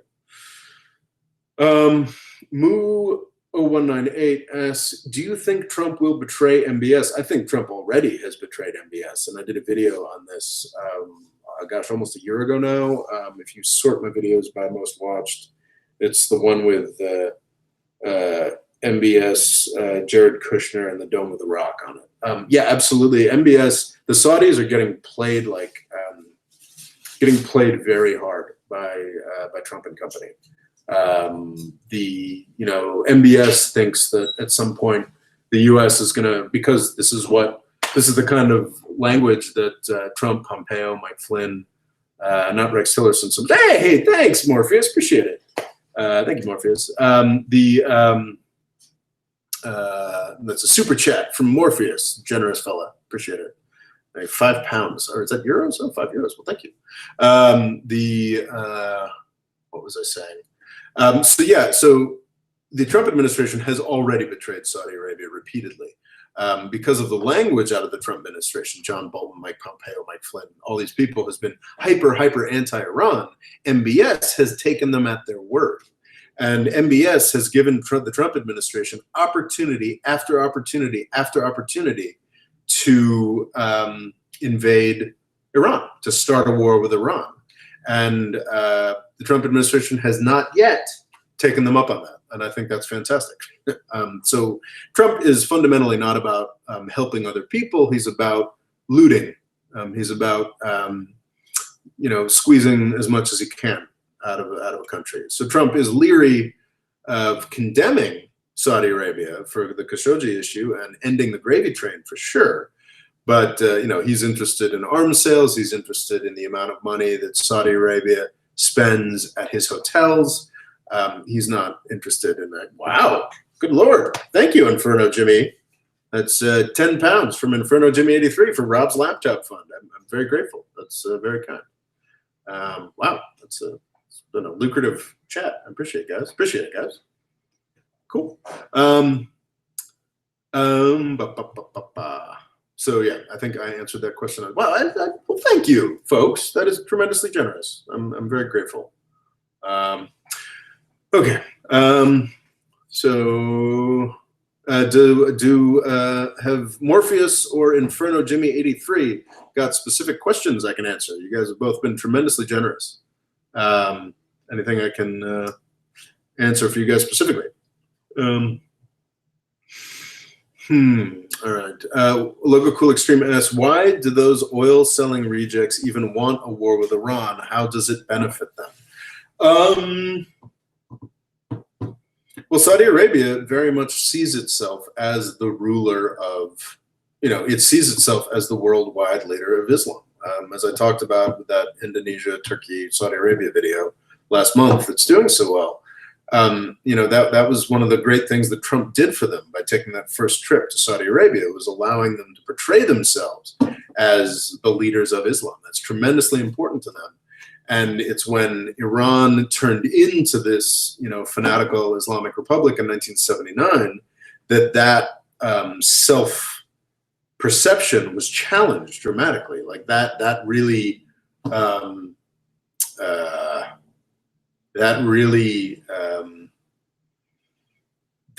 was a turning point for Saudi Arabia. And many people have identified this, that actually Saudi Arabia got a lot more extreme and a lot more fundamentalist after the Iranian Revolution, because they felt threatened by it. Because, the Iranians were all of a sudden taking Islam more seriously than they were, or at least appeared to be doing so. And that's always been a really key sore spot for Saudi Arabia, because most people know that Saudi Arabia is essentially a U.S. colony. So that's why they've been so committed historically to this fundamentalism. So they can sort of say, no, we're not U.S. puppets. We're our own thing. We're super pro-Islam. And Iran really threatens that. There's a great Caspian Report video recently. I think it's the geopolitics of Saudi Arabia. It was a two-parter, and he did a much better job than I have ever done describing exactly so that's the sort of narrative issue, the religious issue, the sort of, leadership of Muslim world issue that I was talking about. But the real, bare bones, basic facts of the geopolitics of Saudi Arabia. It's a really, really weak country with a desert in the middle and sort of Riyadh's there and a bunch of regions that have very distinct and different identities. And the region where most of the oil comes from is Shia, not Sunni. That's why they're so enthusiastically repressed. You might remember a couple of years back, one of the Shia leaders in Saudi Arabia was just sort of decapitated on the basis of nothing. That's really, so that's the key issue here, is that the parts of, and also why it was a big deal, why Iraq, Saddam Hussein's Iraq was so threatening to Saudi Arabia, is that the main oil fields are sort of tucked up close to, on the other side of the desert from where a lot of the population and power of Saudi Arabia is. It's sort of tucked up geographically, up next to Kuwait on, I guess, the Persian Gulf, right? Away from where most of the power in Saudi Arabia is. So if that Shia ideology was sort of adopted more broadly in Saudi Arabia, then yeah, that's I talk a lot about how this whole idea of Iranian Shia hegemony doesn't make much sense, because there just aren't that many Shia. But there are Shia in Saudi Arabia, and they historically live where the oil is at. So and there's a great Caspian Report video recently that covers that very well, and I'd suggest that highly. Rahim El Mula asks, Morris, why don't you talk about the red aristocracy of China? They are like the elephant in the room, which nobody talks about. And I guess you're talking about sort of princelings, China is so big, and there is so much to cover about China. And I would like to sort of dive in a little deeper. I've probably read as many books about China as I have about Saudi Arabia, but there's a lot more to China than there is to Saudi Arabia. So I can't really, I wouldn't call myself a Saudi Arabia expert. I would call myself sort of at least conversant with a lot of the issues around Saudi Arabia. But when I'm looking at China, it's very much from the context of U.S.-China relations. I've tried to get better at that and say clever things about that. But as far as like the details of how China is run, I mean, I will get more up on that, but that's the work of a lifetime. And I do know that, you know, U.S. versus China will be something that I can talk about and analyze for the rest of my lifetime. So as far as to the status of the princelings or the red aristocracy or what have you, or the sort of Chinese leadership, I haven't had the opportunity to really dive in on that. So that's why I don't talk about it so much. I do think that this is related to a different question that I think is worthwhile, and I got to a little bit in the program, is that I think I don't think I'm too easy on China, because like I said, I'm going from the U.S.-China relationship, and I think in the U.S.-China relationship, I think the United States is the problem. I think that is the one that's managing things more poorly. However, I do think, considering how powerful China is becoming, that I don't spend enough time talking about the things that China does wrong. It is embarrassing that I've only kind of mentioned what they're doing in Xinjiang province. I should absolutely cover that in more detail. You know, the sort of cultural genocide that they're carrying out against the Muslim population. I absolutely should cover that more. I think there's some, I haven't done the homework on the espionage claims against China. I have a hunch that some of the IP stuff, some of the espionage stuff is, you know, trumped up quite literally, but I don't know that for sure. And I'm also sure that some of it is very valid and a very real concern. Don't know enough about that. Belt and Road, I'm actually more pro Belt and Road than most, but that too can be used as abuse. And I do think that I should cover more of what China does wrong, not because, you know, I'm anti-China, but because, you know, just as I'm not anti-US, what I am against is the abuse of power. And it's, you know, a lot of what I discuss on this channel, most of what I discuss on this channel is sort of the US government's abuse of power. And China, as it gets larger, is abusing power in similar ways. And I should talk about that more. And I don't. So, yeah, there you are. Okay, Local Cool Extreme asks, why do you feel like the UK and its former colonies' system of representatives yelling at each other in Parliament than the civilized nature of the US Congress? Okay, well, so I think Logan and I had been discussing this elsewhere, the fact that I think a lot of people in the US find the fact that the UK Parliament, you know, really gets into it and sort of, you know, shout, and not just the UK Parliament, but other sort of folks with sort of British DNA in their parliamentary systems, you know, have really heated arguments in Parliament and Prime Minister's questions that really dig into the details. It's real discussion. It's what, you know, it's what representative government should be about. I mean, the saddest thing about the United States is that frickin', you know, there are no congressional debates anymore. It's just, you know, somebody showing up to make a point and make a presentation for C-SPAN and hope that it gets on YouTube. And if you ever see a shot pulling back, nobody's actually there. I mean, people show up to vote. They don't show up to debate. And I mean, that's what we're doing here. We're debating. We're discussing issues of the day. We're talking about stuff that matters. And I think that's something that the UK and other folks with British type systems do a lot better than the United States. There was something, so recently I didn't follow it much, wasn't really all that interested. I didn't think anything substantive would happen. But apparently Trump had a press conference and discussion. He basically had a televised debate with Chuck and Nancy, the Democratic leaders of the Senate and the House of Representatives, the two houses of the US Congress. And people were like, wow, this is kind of awesome. Like, when is the last time something like this happened? Like an actual political figure having a debate on policy. I mean, as clownish and weird as it was, having a debate on policy. And the last time was, I mean, sure, you've got the presidential debates, but I mean, that's such transparent horse shit. 90% of what they talk about is just, you know, garbage. But to actually see a sitting politician discuss issues of the day with a competitor, and it was the first time we'd seen it since I think 2010, when Obama specifically as like an outreach, like went and spoke to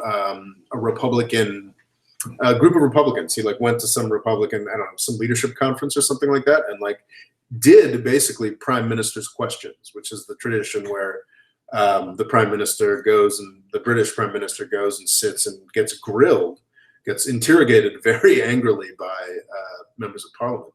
And Obama went and did that. And Trump did that with Chuck and Nancy in a much, more, and that's the only time in a decade that we've seen anything like that in the United States. So I like that. I do. I think that I think we'd be better run if the Republicans and the Democrats had to defend their ideas from each other. I mean, even just from each other, even though they agree on a lot, even if they would just have to, obviously it'd be better if, they took questions from everybody. But even with the small differences between Republicans and Democrats, just, any discussion between them is interesting and exciting. So questions. Neo E asks, would you ever run for office? Doubt it. I think I'm pretty, I think there's probably enough in my past that would make that very unlikely. But would I ever run for office? Would I ever take office? This gets big enough, take office by acclamation. Can't really see myself going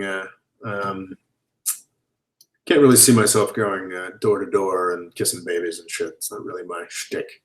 But anyway, yeah, I think chances of me running for office, obviously I have fantasies in that way. I'm a tremendously arrogant person. I think I'm exactly the sort of sociopath that should run a government. But yeah, no, I don't think that's particularly realistic. I like doing what I'm doing. Let's see. Inferno Jimmy 83, one of my generous super chat donors. Thank you, Inferno Jimmy 83. Asks, oh wow, I got another one. God damn. Morpheus twice? That's a lot, man. That's awesome. But Inferno Jimmy 83 asks, Rob, what are your views on the Chinese land grab, sea grab of the South China Sea? You think they'll get away with it? Inferno Jimmy, I did answer this earlier, but briefly, because you're very generous and I'm very grateful. The land grab in the South China Sea is something that I'm against, and I think it's bad. But I don't think it's fair the way that it's been reported, because I don't see it as just some crazy thing that China did.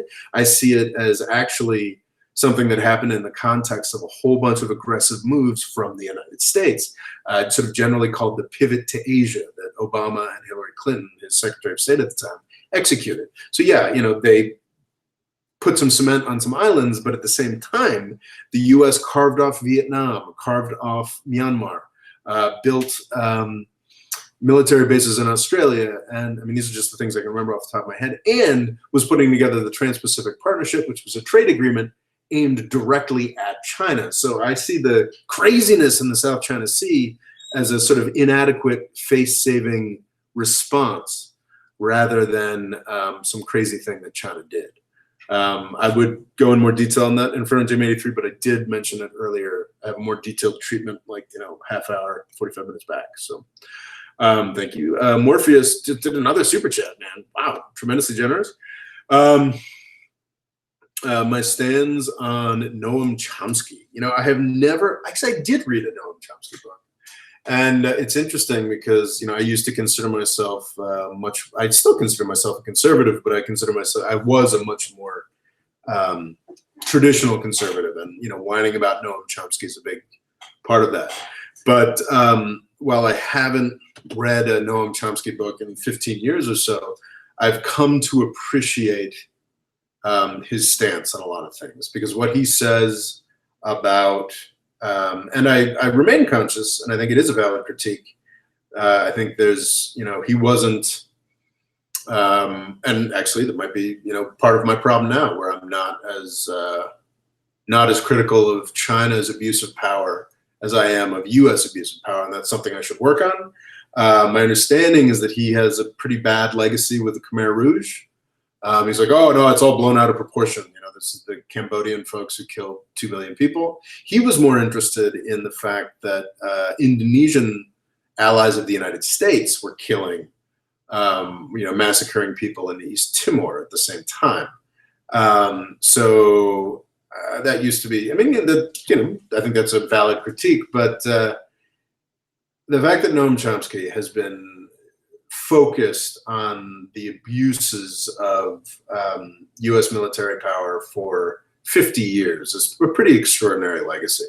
And his other contribution that I'm aware of, I've not read the book, but it's just the whole manufacturing of consent concept, this idea that a lot of our media is sort of functions not, consciously, not even necessarily telling you what to think, but sort of functions to make us okay with stuff that the U.S. military does, or, stuff that, the fact that, 1 in 3 African-American men are, going to be in jail at some point in their life. I think that's very true.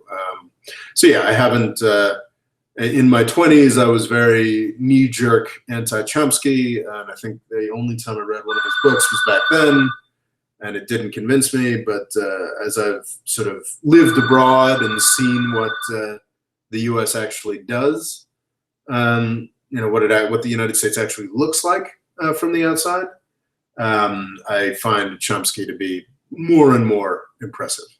So yeah, that's what I think about Noam Chomsky, though I have not read any of his books in a decade or so. Logo Cool Extreme asks, would you say that the Republican Party is becoming the white nationalist party of the United States? Yes, the answer to that is yes. I don't think it's irreversible. I think that probably the next Republican Party standard bearer, I think actually inevitably at this point, that's the next, I think the next, the next standard bearer of the Republican Party is almost inevitably going to be a woman of Indian descent. Nikki Haley is an immigrant. I think her parents were immigrants from India. Don't quote me on that, but regardless, she is not a white man. I think Nikki Haley is likely going to be the person who picks up the pieces from the Trump era in the 2020s. So yes, absolutely. That's what Trump is doing right now. He is turning the Republicans into the white nationalist party, and that's a shame, but I don't think it's irreversible. So yeah.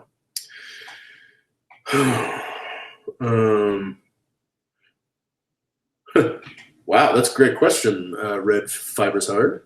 If you could bring a country back from history, which one would it be? Very cool question. It's funny, my first response is like the Dutch Republic. I really found that, or the Republic of Venice.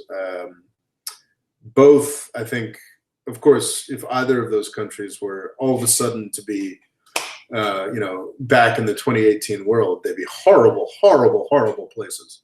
But both the Republic of Venice, sort of in the, you can argue from, the 800s to the,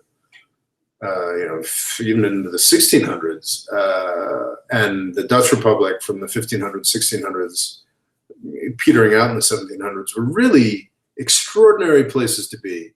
And the forms of government that they put together made possible just government not by thugs, not by, wow, another super chat.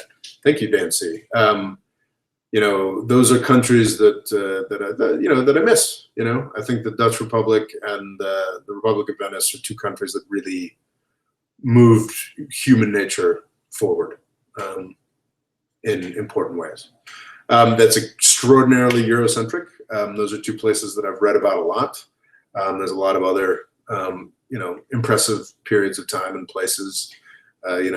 Great Indian empires, great. I think I hear a lot of great things about Song China, but I'm not as conversant with that history and that. So, but yeah, it's interesting.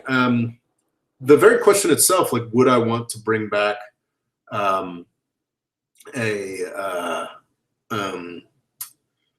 would I want any country from history to come back? I think no, because we really do live in, I don't want to get all Leibniz here, but we really do live in sort of the best of all possible worlds.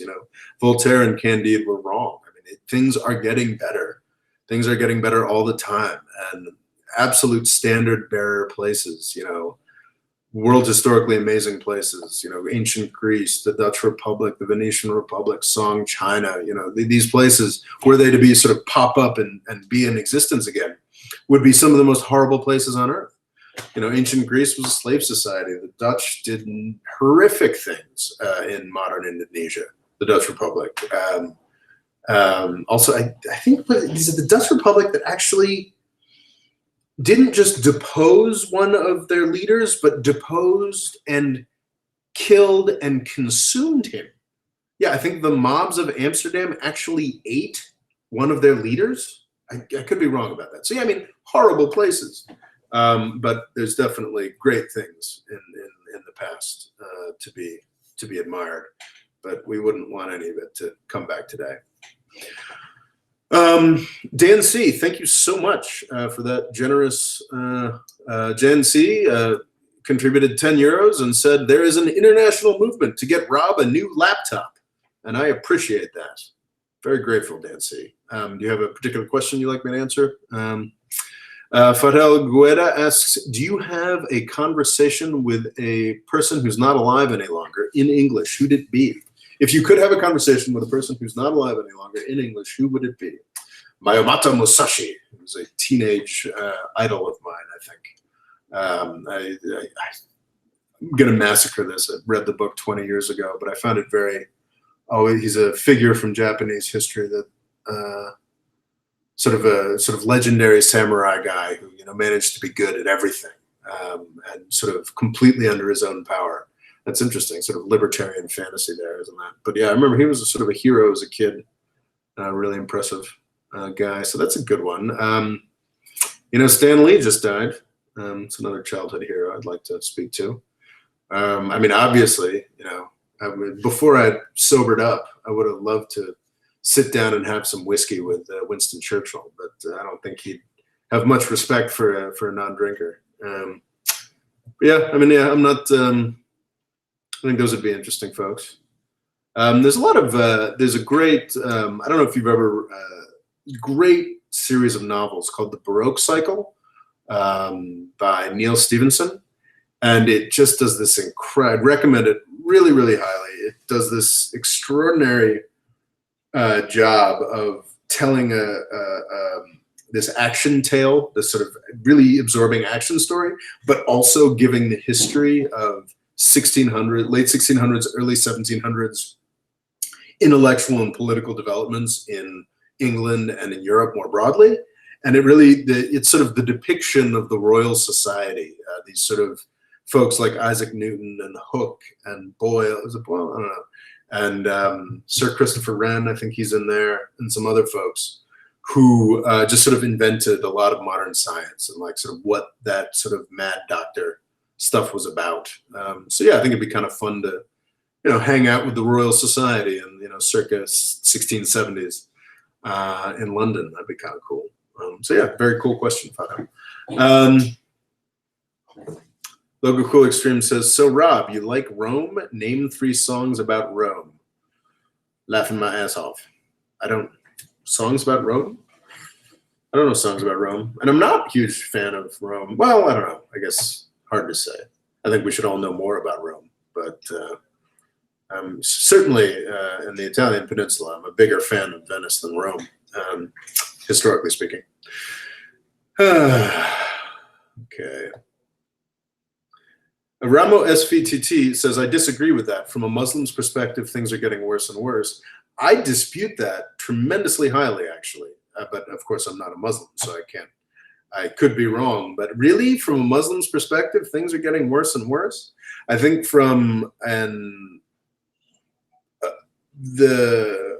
a Palestinian's perspective, yes, things are getting worse and worse.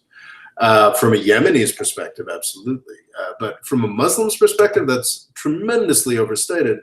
And if you just look at the progress that has been made on sort of human development indicators across the Muslim world, this idea that things are getting worse and worse over the past, I don't know, 5, 10 years, half century, strikes me as crazy. I mean, you know, 100 years ago in Turkey, you know, the most powerful Muslim country on offer, so the Ottoman Empire, something like 10% of people could read. Now it's at 98%. Iran, the progress that they've made on literacy, infant mortality, every Muslim country's made tremendous progress.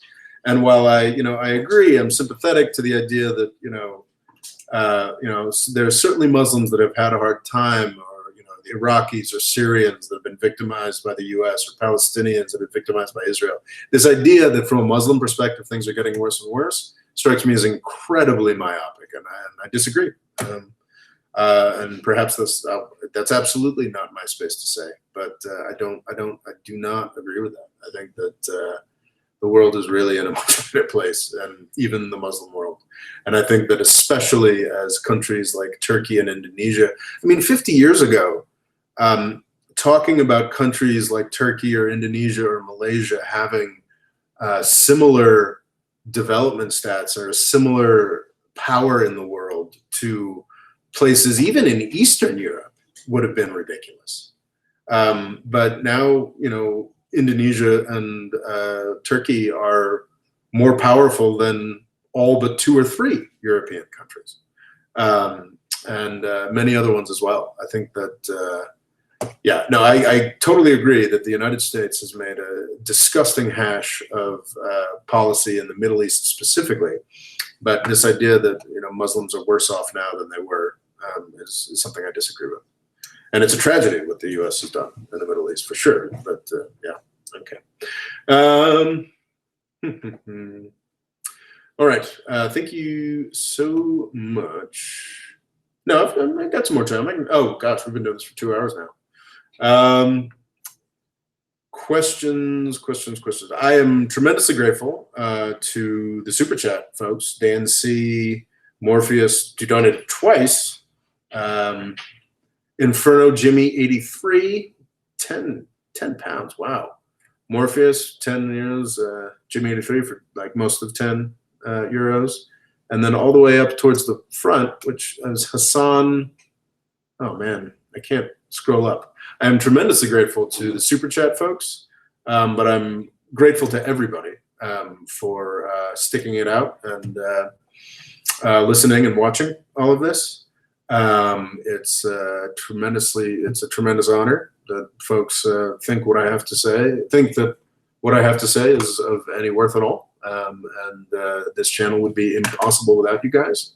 So I'm tremendously grateful to the Super Chat donors, but also tremendously grateful to every single one of you. We got 44 folks who've watched the entire presentation or come in and out, and I'm tremendously grateful.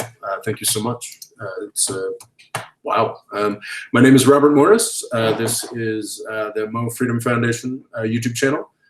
Please subscribe, and you can click the bell next to the subscribe button to get notifications whenever I upload something. My branding is not consistent. I am on Twitter at RoboLaw. If you want to sort of keep the conversation going full time, you can just go to RoboLaw. Logo Cool Extreme and I are definitely there, though he's switched Twitter handles. And we have sort of an ongoing discussion. You can find me on Instagram at The Golden Age. And I can definitely, I'm always eager if you want to help me with the, God damn, Inferno Jimmy 83. Thank you so much. I got another super chat from Inferno Jimmy 83. Very grateful. That is a 9 pound. That is a 10 pound donation. Thank you so much. But that's another. So what was I saying? Yes, branding. Always. I do need a new laptop, so I don't have to come to mom and dad's to do a live chat. So if you consider signing up at my Patreon for the ongoing crowdfunding thing, or sending a donation through PayPal. There are links to both of those in the description. I've got a book called Everybody's Lying About Islam that is available on paperback and the Amazon Kindle that I would recommend highly. I think it describes a lot of these issues with Saudi Arabia that we've been seeing recently in more detail and sort of ahead of time. And I am writing a book called Avoiding the British Empire that should hopefully be coming out in the next couple months. Writing a book is hard. It's about 3 or 4 times longer than the Everybody's Lying About Islam thing, so it's taking a while. To close, I will answer the incredibly generous Inferno Jimmy 83's second super chat question, which is, Merry Christmas, Rob. Do you think eventually there will be a blending of world cultures, i.e. Firefly, West China, or war? Well, thank you, Inferno Jimmy, for bringing up Firefly, which is one of my favorite television shows ever. I own one piece of media digitally. You know, I don't rent it or whatnot. I actually, on Amazon, paid $20 to own in perpetuity a digital copy of the film Serenity, which is the sort of movie that settles up the Firefly TV universe. Sort of the guy who did Buffy the Vampire Slayer. It's a show he did for Fox that was canceled, and then they made Serenity to sort of wrap it all up. Great stuff. Always happy to hear about Firefly and Serenity. But one of the things in Firefly is that everybody speaks Chinese and English because the cultures have merged. And yeah, I think that's very possible. I think that's something that we definitely see. It's a classic Bill Gates line. And always hesitant to describe plutocrats, but speak so admiringly. But it's a great line where it's sort of everybody overestimates the amount of change that's going to happen in 5 years, and everybody underestimates the amount of change that's going to happen in 10 years. So yeah, looking at the sort of world politics and whatnot today, you can be like, oh, we're all so different, and look, history is restarted again, and war, this, blah, blah, blah. And man, we're getting more and more like each other every day.